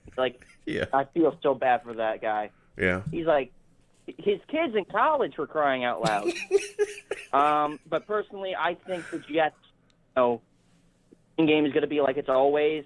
Sometimes you get that little flash play with Gore, but sometimes Gore gets stuffed in the back line. Yeah. I don't know. It's very inconsistent, the run game. It's up and down. Yeah. I think it's going to be the same way. Yeah, yeah. I'm wondering, I think if we can get something going early off of the run, because, if we can move the ball that way, but the running plays have got to be more innovative, which I don't think, Gaze is going to be able to do that. But if they were more innovative and, I would give us a chance to really get the ball rolling as far as running the ball on the ground. But I don't know, man. But what are your thoughts about Adam Gase saying that he's failed Sam Darnold as well? How do you feel about that? If I were Christopher Johnson, if I would have heard him, made that comment, I would have just fired him right after that. I would have said, you just, you were hired here for a reason. You were hired here to develop this guy. Now you're just giving up? Yeah. You know what? Good luck to you. Yeah. Don't let the door hit you on the way out. Yeah. Yeah. But it's tough, man. I have a question for you, actually. Yeah, go ahead. Joe, I have a question for you. What do you think, personally, if we get Trevor Lawrence, what personally do you think, what coach would be perfect for him? Ooh. For Trevor Lawrence? I think, it's tough, depending on, what you want to run. I know every coach would have, their own scheme and things. To me, I think it's, when we talk about getting the next coach in here, I think it's more about traits versus scheme and all these other things. Because again, it can vary. Guys can make adjustments, offensive coordinators, whoever you bring in. But I think you have to have a coach that understands how to build young quarterbacks, that understands how to utilize offensive talent and understands how to relate to players. And I think that that's why Adam Gase definitely would not be a guy that we want to keep around here. I know you talked about firing as well. I want him gone. But I would love to see, if we're going to Trevor Lawrence route, if that's just, the scenario that you're giving me, we're going to draft him, nothing to be said about it. I would love to see Eric Bieniemy with him. Oh, man, I would love to see that. I would love to see Arthur Smith with him. I would love to see DeBoe with him. I'm big on Arthur Smith, DeBoe, Eric Bieniemy, and Greg Roman as well. I am big on those guys. I really would like those. I know people talk about Campbell and all these other guys. I'm big on that. So Greg Roman kind of scares me a little bit. I don't know why. It just gives me the same vibe as Adam Gase. I don't know why. Ravens fans want him gone, actually. Yeah, I mean, I hear what you're saying, but I don't get that vibe. But I respect your take. But I look at it. I want guys that have been around young quarterbacks that understand how to groom them, understand how to put them in situations to succeed. That's my thing, and I think that's why it's so important that we get the right guy in here next time. Because if we don't, we're going to have major issues going forward. I'm telling you, you talking about getting we're set gonna back. repeat the same mistake. Yeah, and it's going to set us back for years. So I don't want to see that at all. We got to get the right guy in here, and those are my guys. We got to make sure we get it right. But just sticking with this, because I got a lot of callers, and again, I want to thank you for calling in. It was phenomenal to speak with you. Can you give me your final score prediction for this game against the Raiders? It highly depends. If we're talking Jets luck here, any game that the Jets would win this season, personally, I think this is the game to win. Okay. But, I kind of think the Raiders are going to take it. I think it's going to be ugly. I think it's going to be 14-10, kind of an ugly defensive game. Ooh, okay. 14-10. Raiders. Okay. Raiders are going to take it. Okay. 14-10 Raiders. I respect that. Hey, listen, I want to thank you for calling in, my friend. The next time I have a show, I want to hear from you, man. You had a lot of great points and a lot of good takes, all right? Thanks, Joe. I love the show. Thank you so much, man. You have a good night. You too. All right, peace. Whoa, let me tell you something. That was a heck of a caller right there. Phenomenal call from him. Phenomenal call. Love speaking to him. He's definitely got to call back. We definitely got to talk to him again. I'm going to keep hitting these lines, all right? Salute to my Savages in the chat. Salute to them. Let me get to the Savages real quick. Jet Black in the chat. Salute to you, Jet. Jet says, I waited this whole season just for Ruggs to dust our secondary. Jet, this is what I'm talking about. You see what I'm dealing with here? These dudes don't care. They don't care, man. They don't care.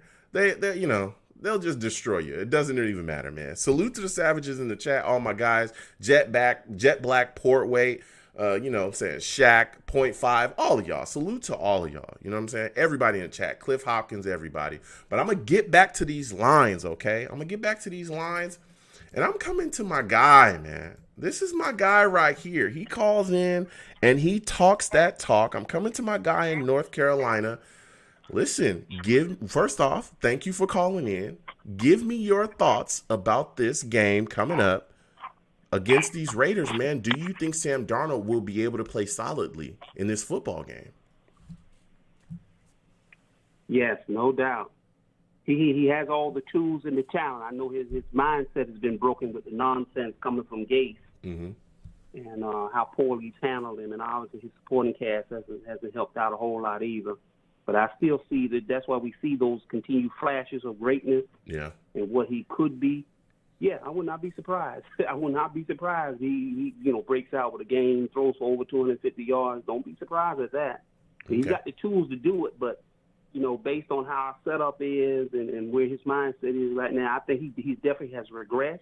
Mm-hmm. I don't think he's quitting, but I think with his state of mind, he's not in the best state of mind, with the team losing and he's mentally exhausted. Staff hanging over the organization, Yeah, he's just exhausted. Yeah. That's what I think the biggest thing, Aaron Donald. I've always liked it from the start. Some people like him, some people don't. And it's not on a personal tip, it's just what they think his capability is. Mm-hmm. I don't think he lacks anything. He just needs a better supporting cast, better coaches, and see if they can get him structured, get him an actual quarterback coach, maybe somebody like Chad Pennington to sit down, study film with him and talk with him, build that camaraderie, had like he had with Josh McCown. Yeah. I think in his mind mentally, I think he missed him. He won't say publicly, but I think he missed him. Yeah. I think he does as well. And for me going into this football game, I got some questions, especially along the offensive line. You look at this situation with Alex Lewis being put on the non-injury football list. Pat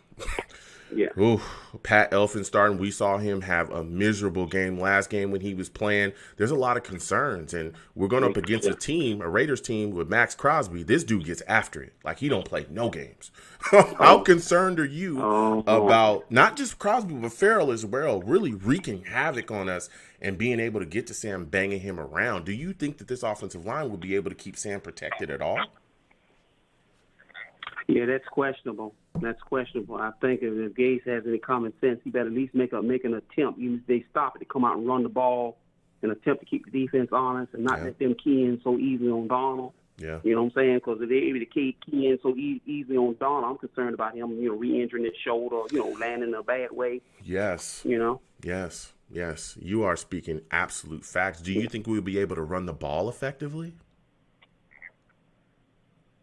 I think if Michael P. Ryan is healthy and they go on and run him, I think, yes, we might be able to run him a little bit. If they stick to it and be persistent, they may be able to get it going. At some point in the game, be able to get in a rhythm and get some momentum and start to run the ball.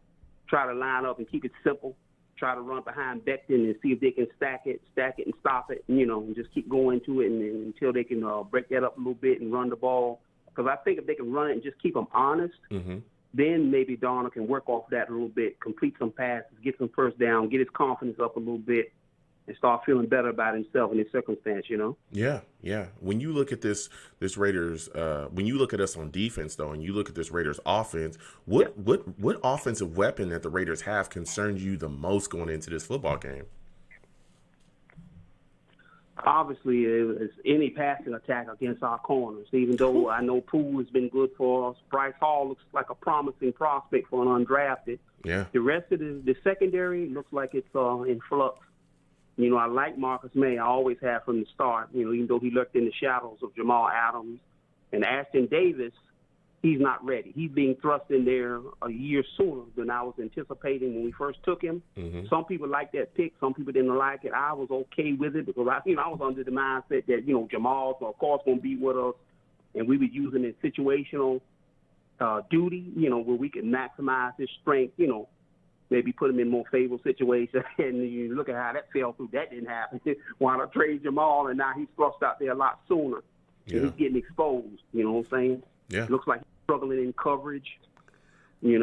Yeah, I mean he has at times. I remember that game against Tyreek Hill where Tyreek turned him all the way around. But I mean that is Tyreek Hill, you know what I'm saying. But he's had some. You're right though. He has going against that caliber of weapons. We're talking about Kansas City and them. Yeah. But he's had some plays where you're like, ooh, Ashton Davis. I don't know about you, but he's also had some plays where he's able to do some things. So you know what I'm saying. Like you said, and you made a great point. He's young. He's been thrust in there. We're going to figure out continuing to go forward. He's going to get his experience. So my final question for you is going to be, you look at this situation against this Raiders team. We got to get to Carr at all cost. At all cost. Do you think Quentin Williams would be able to push the pocket in this game and get some sacks? Quentin Williams is really starting to come off. It looks like we can bank on him to collapse the pocket. Anything else is just a bonus. If we can get anything from the edge, I think we can back him to put him down based on how Quentin is playing on the interior. Yeah. I think we can possibly pressure him, maybe get some pass deflections, maybe get him, make him get the ball out there a little sooner than he wants to, break up his rhythm a little bit. Yeah. Kind of mess him up just a little bit. But we don't have any edge rush to speak of. We haven't had any edge rush even going back when Rex coached us. We ain't had an edge rusher since John Abraham. We ain't had one since John Abraham. Which is ridiculous. No. That's the facts. Ridiculous. That's the facts. John Abraham. That's the facts. We had one year where Aaron Maben. Where Rex made him look like he was like, whoa, and then he was gone. But actually, what's crazy about that situation with Aaron Maben? We actually cut him and then brought him back during the season. He was able to manufacture some pass rush after our defense couldn't get to, the quarterback. I mean, we could because we were sending blitzes, but when we brought him back, it became a bit better. But yeah, after that, nothing. I mean, we haven't had a pass rush in John Abraham. It's insane. But let me get your final score prediction for this game against the Raiders. I think it's going to be 30, maybe 32-16. I think Darnold might do a little something before things collapse the way it's been doing, going the last several weeks. Okay, so 32. His tendencies is his first drive or so he'll get off to a fast start and things sort of unravel as it goes. Oof. So I think it's going to be a 32-16 score. 32-16 for the Raiders, huh? Put together an early first drive or touchdown, and then things will kind of unravel and get uneasy. You'll see some incompletions. Yeah. And then you'll see him tend to regress back into his old habits, making some unadvised throws. Ill-advised throw, and at some point he's going to throw a bad one. Yeah. And somebody's going to hold on to it, Yeah. Well, listen, I want to thank you for calling in, man. It's always great to speak to you. I definitely need to talk to you, when I have my next show, man, please continue to call in because you're phenomenal, man. Oh, yeah. I didn't get the opportunity to hit you last week. The time was kind of messed up, but I had to try to get you this week. I've been free and back on my normal schedule. Yeah. Well, I look forward to getting into it as we go along in the season and then go over some future projections as far as what you think would happen, what you would do in terms of the off-season, free agency, the draft, and head coach. Yeah, for sure. We're definitely going to be talking about that. So I got to get to these callers. I got quite a bit. Man, listen, I want to thank you again for calling in, and I want you to have a good night, all right? Yeah, and thanks to you for taking my call. Absolutely. And you take care, buddy, as always. All right, you have a good one. Okay. Whew, phenomenal call. That's my guy from North Carolina, man. I'm talking. Listen, he talks that talk. I ain't gonna lie to you. He talks that talk. He knows his Jets. This is a guy that I'm saying I love talking to him. And again, everybody listening, I want to thank you all for calling in and listening.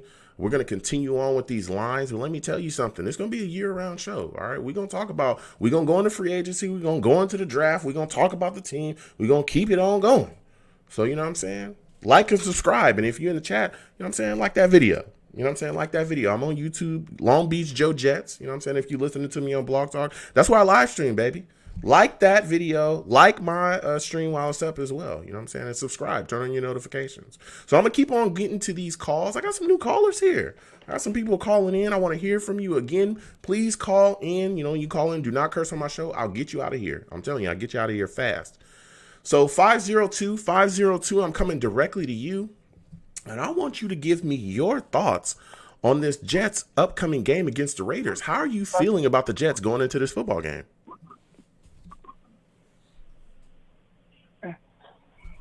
Caller, are you there? Hello? Yeah. How are you doing today? Thank you for calling in. How are you feeling about the Jets going into this football game?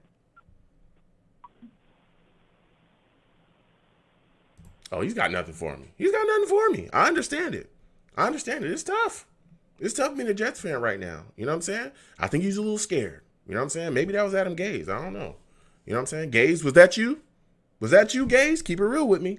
You know what I'm saying? You failed Sam Darnold. You know what I'm saying? Hopefully he can call back in. You know what I'm saying? You got to get it together, Gase. I'm going to keep going to these lines. 973. I'm coming directly to you. I want you to give me your thoughts on these Jets going into this Raiders football game. How are you feeling about the Jets? And do you think thanks, Joe. Yeah, hey, how's it going? I want you to give me your thoughts. What's going on with this team right now? How do you feel about Sam Darnold going into this game? Look, I mean, it's been a horrific year. Well, it's been a horrific year and a half since he had, of course, the first mono and then the ghost episodes, which was caused by the mono. And I really did have high hopes, for them this year. Considering they made a surge late last season, but they lost close games at the beginning, and then from that they just lost their composure. Yeah. And I was going through a list today on my show. Which I hope you get a chance to call at some point. They were going over a list of coaches that were, quote-unquote, in the hot seat. One has already been gone, thank goodness. Patricia, he's out. Yeah. So, but Guess has now moved into the number one spot of maybe getting fired come to the end of this month. It's got to be Gase. You got it. That's number one on the list.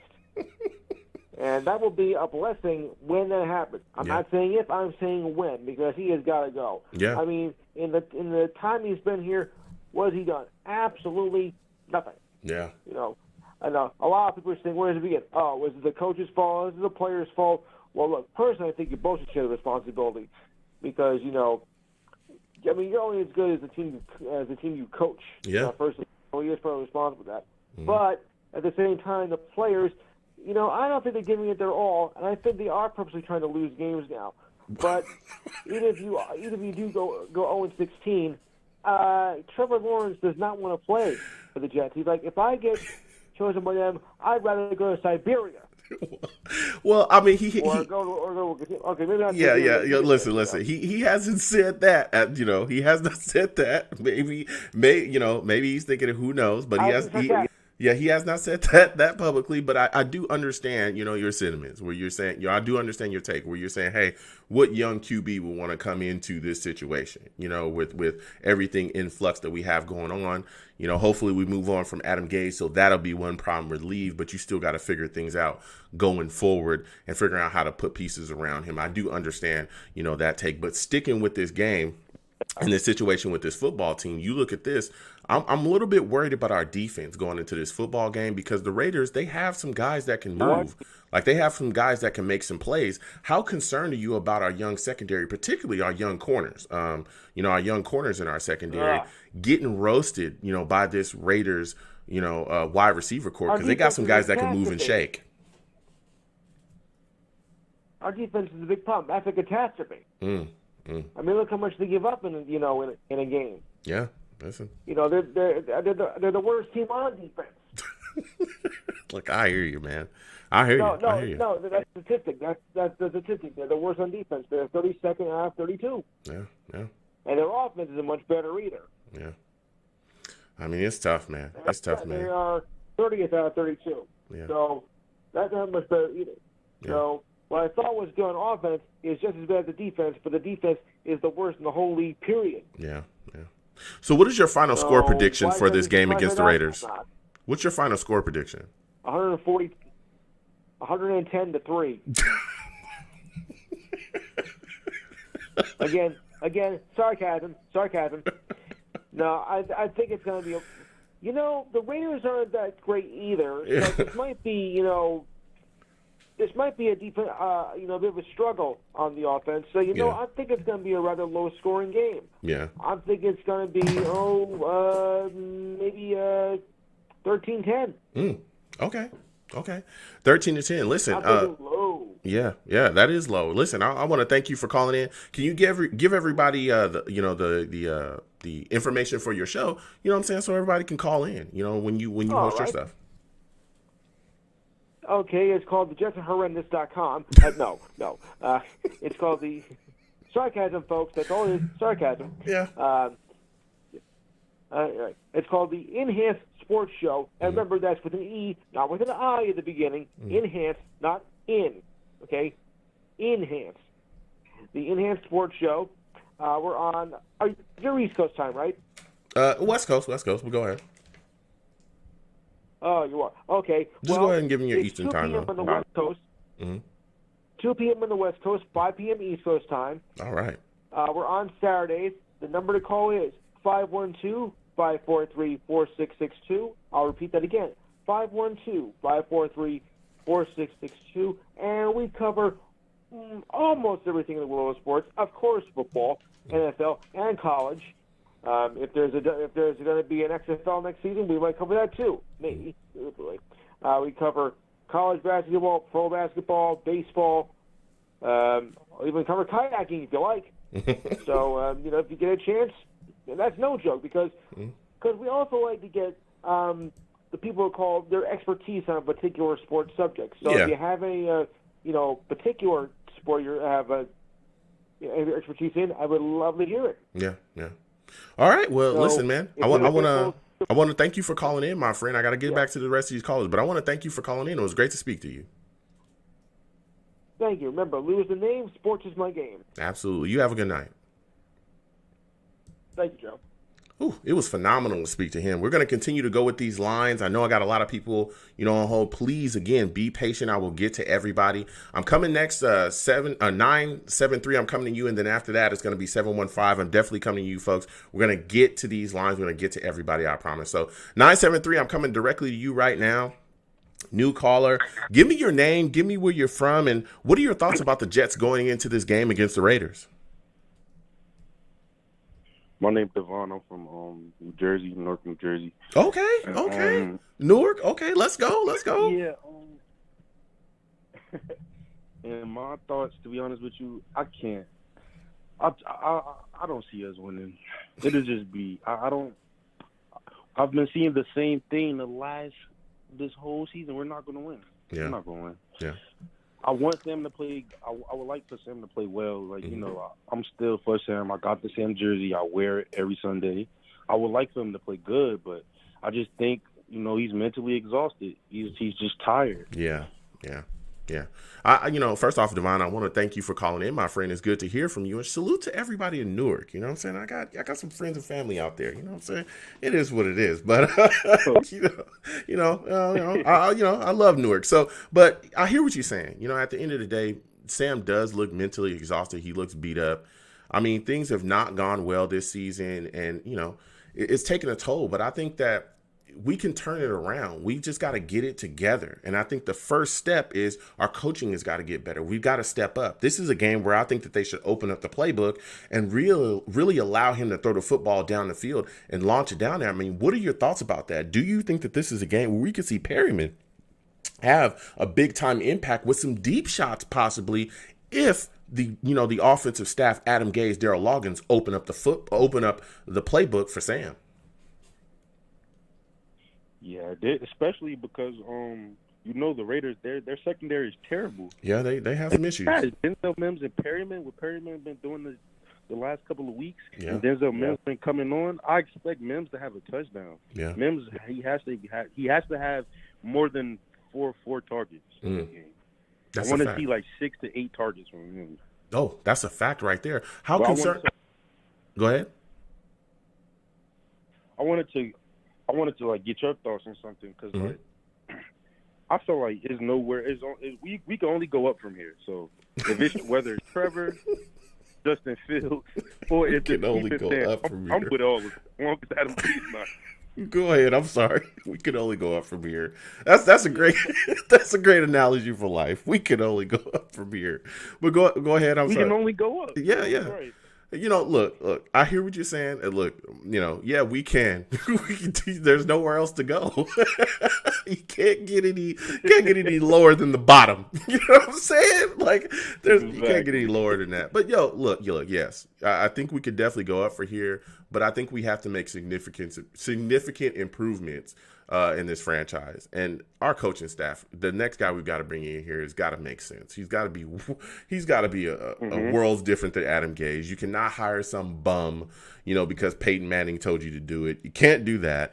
You got to make sure that you get the right offensive personnel in here as well, regardless of whether you're moving forward with Sam Darnold or you're starting, you want to kind of start it over with Trevor Lawrence. Whatever you do, you got to get offensive personnel to put around your quarterback in an offensively driven league. I mean, it's ridiculous not to do that. But I think we have a chance. We just got to fix, what we've been doing, and we've got to change, how we've handled this franchise so far. But just sticking with this game, sticking with this situation, man, give me your final score prediction for this game against the Raiders, man. How do you think it ends up?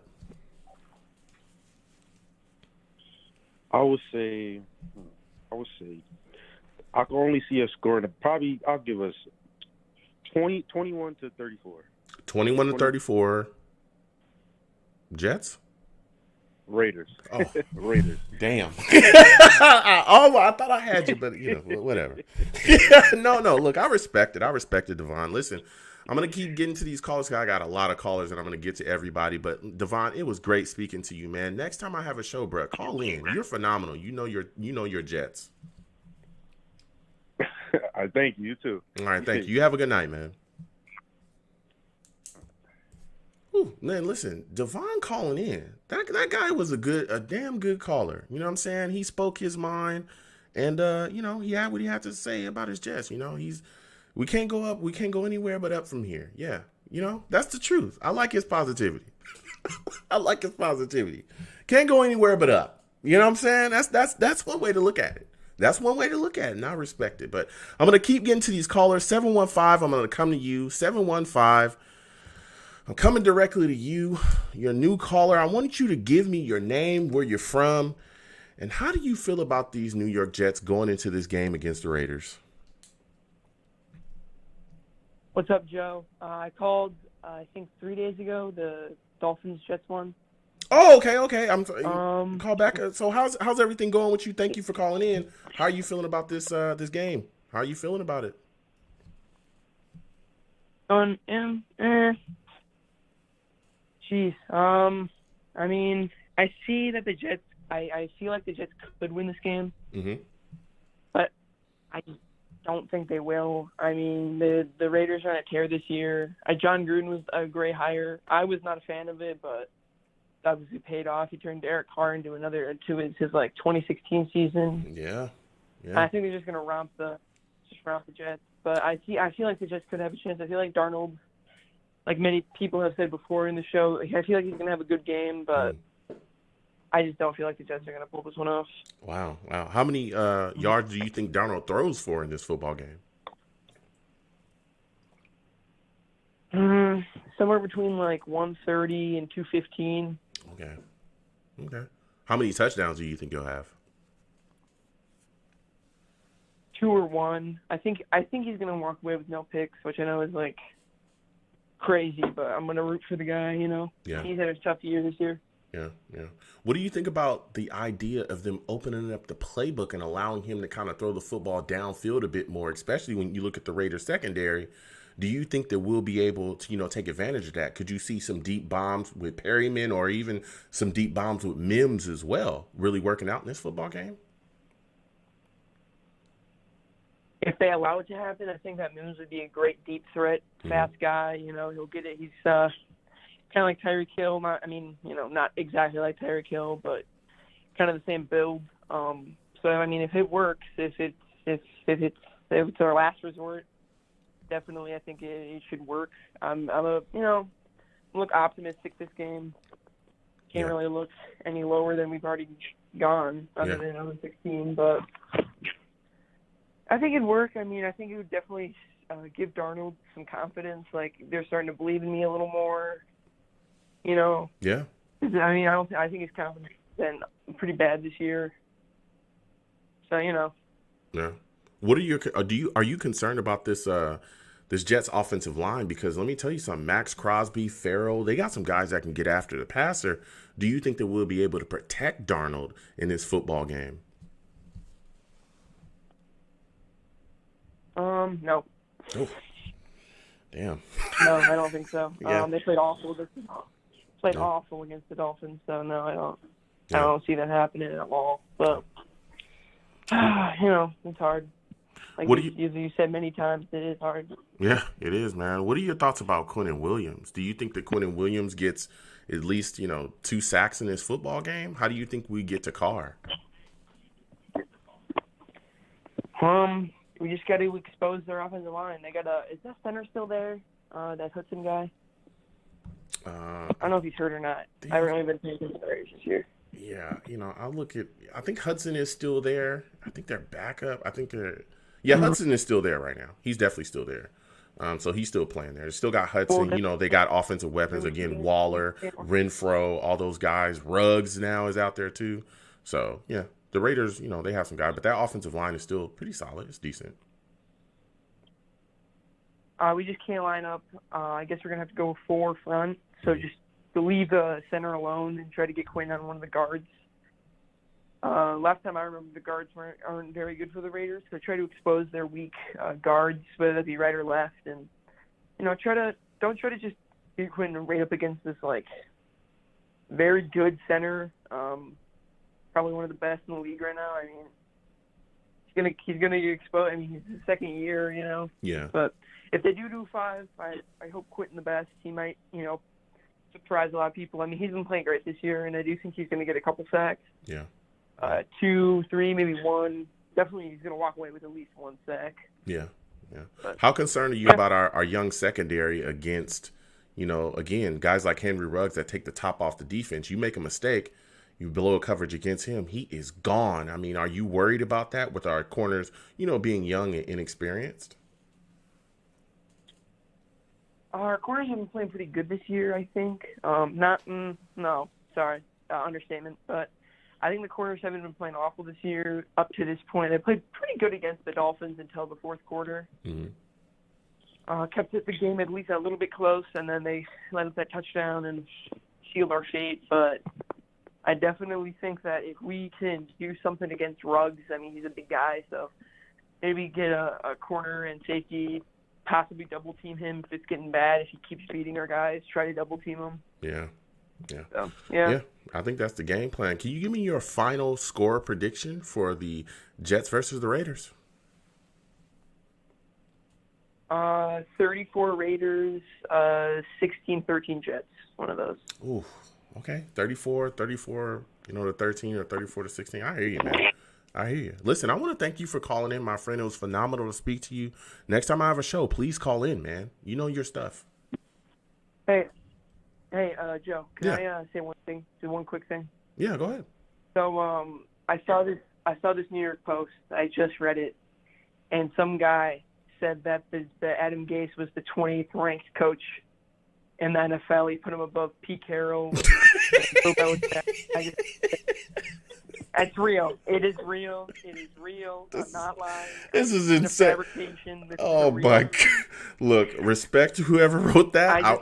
I wish that man nothing but the best to whoever wrote that, but no. I mean, he obviously has to watch the Jets this year. He thinks that Adam Gase is the 20th ranked offensive genius head coach. Yeah, that's insane. Listen, well, I want to thank you for calling in. You have a good night, my friend. You too, man. All right, have a good one. Woo! Listen, whoever wrote that, I respect everybody, but that's insane. That's insane. So, again, I want to thank everybody for calling in. It was phenomenal. So many callers, so many new callers as well tonight. It was great to speak with everybody, talk about this team going into this game against the Raiders. Boy, oh boy. We got another new caller coming in. You know what? I'm gonna keep going with these lines. You know what I'm saying? We're coming to the close of the show, but 678, I'm coming directly to you. I want you to give me your thoughts. First off, I want you to give me your name, where you're from, and then I want you to give me your thoughts on this game coming up against the Raiders. How do you feel about the Jets going into this football game? Well, first of all, what's going on, man? This is June from Atlanta. You remember me? Oh, June. Okay. Last time we spoke. Yes, indeed. Yes, June. Salute to you, my man. Thank you for calling in. It's always good to speak to you. Go ahead and give me your thoughts, my friend. I think in the Jets way, because we are Jets, and, you've been through it. I'm a little older than you, so I've been through a little bit more than you have. Yeah. We're going to blow it tonight. We're gonna blow it and win. Okay, so you think the Jets get a W. All right. So give me your thought. What do you think Sam Darnold looks like in this game? What do you think Sam's going to look like? He's going to look like the same way he's been looking, which is horrible. But the defense is going to pull something out. Or, knowing the Raiders, knowing some stupid call that John Gruden might pull, might be a fumble or something, and we'll end up winning it. I'm telling you, we're just going to end up winning it. We're probably going to be in the game by field goals, but at the end of the day, the defense is going to make a play, and we're going to end up blowing it. Okay. How do you feel about Adam Gase saying publicly that he failed Sam Darnold? What are your thoughts on that, man? Well, I listened to the interview about 2 or 3 times, man. Mm-hmm. He didn't technically say he. He said we. Go back and listen to it. Yeah, listen, I can't stand the guy. Believe me. But if you go back and listen to it, you'll hear this man say we failed him. He said, I have not done a good enough job. He said, I have not done a good job, we failed him. He said, and we failed him. He didn't say me. He didn't say I failed him. He said, I didn't do a good enough job, but we failed him. Come on, man. Look, I hope we keep him, because if we do get past this Raider game, we definitely don't have another win in this song, so I'm good with that. So you're looking to tank. You're a guy that's ready to lose out the rest of the season. Yeah, okay. Absolutely, man. Okay. I'm tired of this, man. Look, I've been a Jet fan for over 30-plus years, man. Mm-hmm. I've seen Browning, Nagel, the list goes on and on. Rick Meyer, Pat Ryan, Ken O'Brien. The last good quarterback we had that was decent was Ken O'Brien. This has been all bums. Yeah, it's been bad. And I can't really blame it on them because Geno Smith might have panned out, but he once again was a defensive coordinator who was a head coach who really didn't care about the offense. Yeah. Well, when you look at this situation, just coming back. Yeah, I hear what you're saying.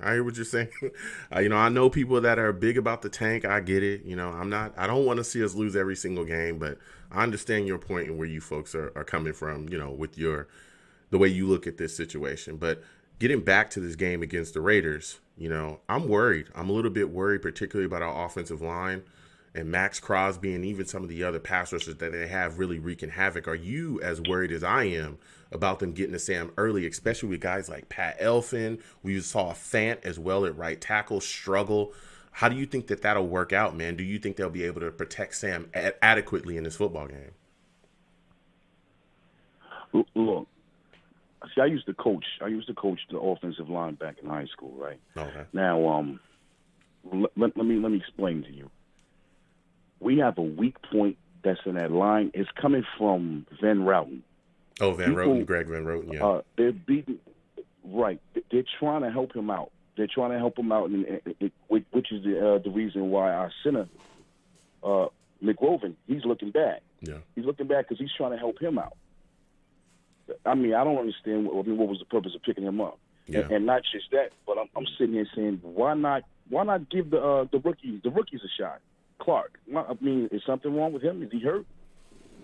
I don't know what's going on. Well, I know that Cam Clark. At this point of the season. Yeah, Cam Clark is a guy that I'm interested in seeing at some point during the season. I don't know why we haven't, especially again with Alex Lewis being put on that non-injury football list.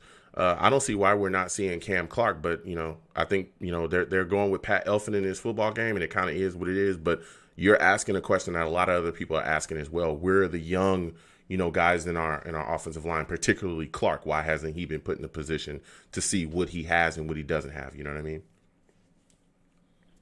Now, to answer that Alex Clark thing, did you know the reason behind that? You know the reason why he's on the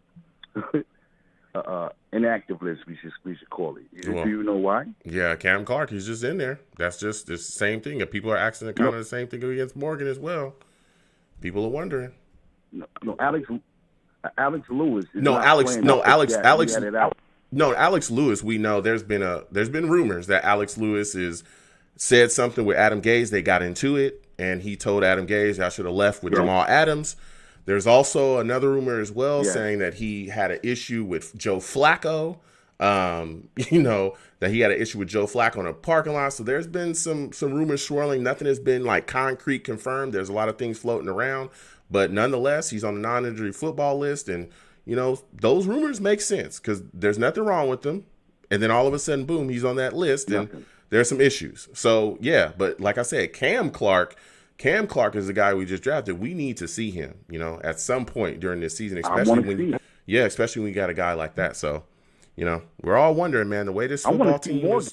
Yeah, Morgan too. That's, a lot of people are saying that as well. So we'll see how it goes. But can you give me your final score prediction for this game against the Raiders, my friend?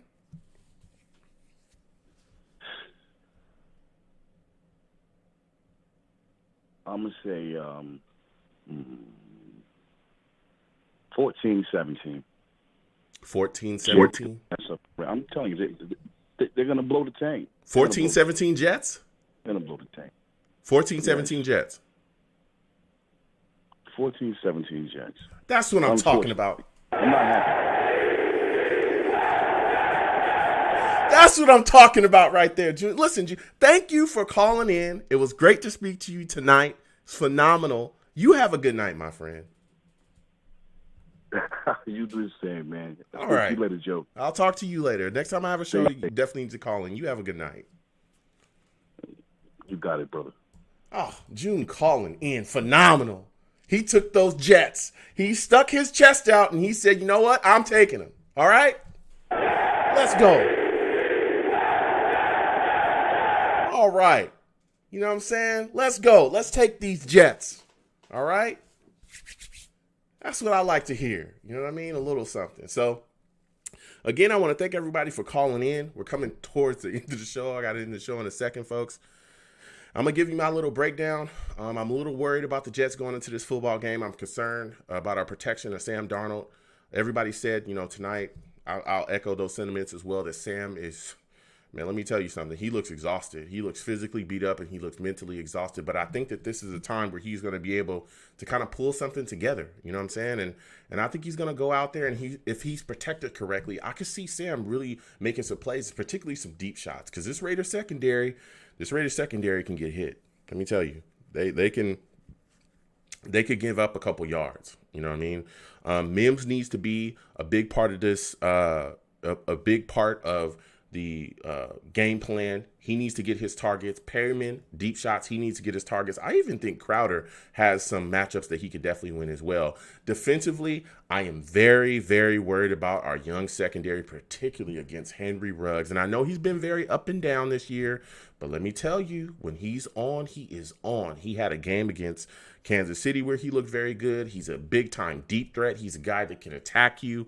We need to, make sure that we have him accounted for. Waller's another guy as well. I want to see Marcus May on Waller, and I want to see Marcus May, try his best to take him out of the game. I do think that you can double Waller from time to time as well. So we'll probably see a linebacker underneath. They might even bracket him just to make sure that he doesn't go off. But I think a big part of the game is keeping him from going off, as well as these Raiders running backs too that come out the backfield. These Raiders running backs, Booker and Jalen Richard. That Jalen Richard is a guy that definitely comes out the backfield and catches the football. We've got to watch them too because they're going to definitely get after it. So with all that said, I am taking the Raiders to win this football game. I'm taking the Raiders to win. I'm going to go 17-10 Raiders. 17-10 Raiders. I think it's a close game. I think it's kind of a dirty game, but I'm taking the Raiders, all right? It is what it is. I'm taking them. All right, guys, come on. I'm just trying to speak my piece. You know what I'm saying? Say what I got to say. I'm taking the Raiders. It sucks, but, all right, I'm taking the Raiders. I'm not going to keep competing and going back and forth with y'all. Y'all just booing me every chance. So, listen, I want to thank everybody for calling in. I want to apologize to anyone that dropped. I got to everybody, So I want to thank everybody again for calling in. It was phenomenal to speak to everyone. Listen, I'm the man of the people. I'm here for the people. Let me shamelessly promote my Facebook page. Everyone go on Facebook, search Long Beach Joe. Like that page. My content's up there. Go ahead and give it a listen. Message me. I'll message you right back. I love going back and forth with folks about this football team. Also, leave me some feedback. I love hearing about what you folks think I do here on the Long Beach Joe Show. I'm also on Twitter as well at YoungJ000. That's 3 zeros.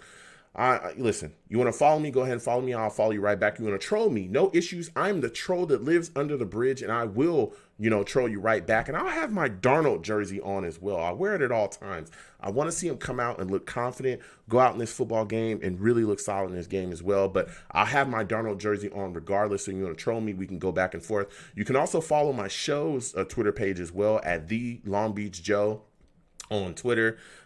Hit me. I'll hit you right back. I love going back and forth with everybody, regardless, whether it's about, the Jets or just football in general. Love, sharing time and again, trading ideas with people on the timeline about the roster and all type of moves that we can make.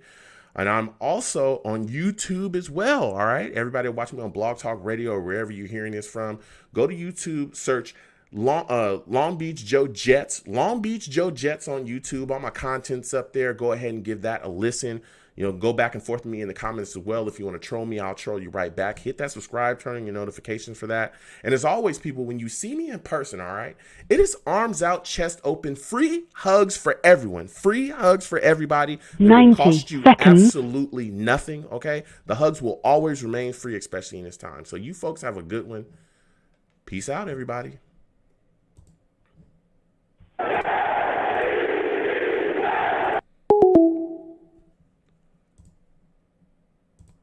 One second, folks. Whew, that was a jam-packed show. There was a lot of people, that wanted to speak. All right, getting to everybody. Listen, I want to thank everybody for calling in, everybody for watching tonight. Oh, it was phenomenal. I love talking to y'all. I love going back and forth with you folks about, this football team and everything. I will be live streaming tomorrow. We're going to watch the game together tomorrow, okay? So I will be live streaming tomorrow for the Jets versus the Raiders. So you will see me again tomorrow. I have to get out of here very soon. If this is your first time listening to me, Exclamation point links in the chat will bring up my link tree. That has the link to all of my stuff, all of my YouTube, my Blog Talk Radio page, my iTunes, all that stuff. All right. So you can go there, click that link and, find what you want to, see, what you want to watch. I also have other pages where I create other content. So, you know what I'm saying? Please, please, please, please, follow me across all of my social media platforms. Also, subscribe to all my YouTube pages, turn on your notifications for that. I truly, like I said, enjoy going back and forth with y'all. I want to thank everybody as well, all my subscribers and everything. I really, really enjoy talking to you folks, and thumbs up the stream if you can as well. Salute to everybody again that was in the chat, all the savages. Sammy, salute to you. Salute to Angel Reed, salute to Bayo, salute to you, my man. It's good to hear from you. Salute to Quez 101. Salute to you, my guy. Salute to Shaq, Jet Black, Gallant Low, Portweight, 0.5, Death Hoffman. Salute to y'all, Mr. Tudor, Cliff Hopkins, everybody, man. Sean 101, everybody that was in the chat as well, man. Salute to y'all. You're savages. Remain savage. I respect the heck out of y'all, and I love speaking to you. So I'm gonna get on out of here. Let me read this. Angel Reed says Raiders are supposed to be a playoff team. Raiders 30+ Jets 10. Okay, I hear you, Angel. Angel also says you need to make a Lakers show. That would that should do well and be happy. Listen, I love my Lakers. I ain't gonna lie to you. Angel. I ain't gonna lie to you. I love my Lakers. Champions once again. You know what I'm saying? But, respect to y'all. Again, I want to thank everybody for watching, everybody for calling in. We will do a live stream tomorrow. We're definitely going to be talking about, this game against the Raiders. So please tune in. I love watching the games with y'all. So y'all have a good one. All right. Y'all have a good night. Be safe out there. Peace.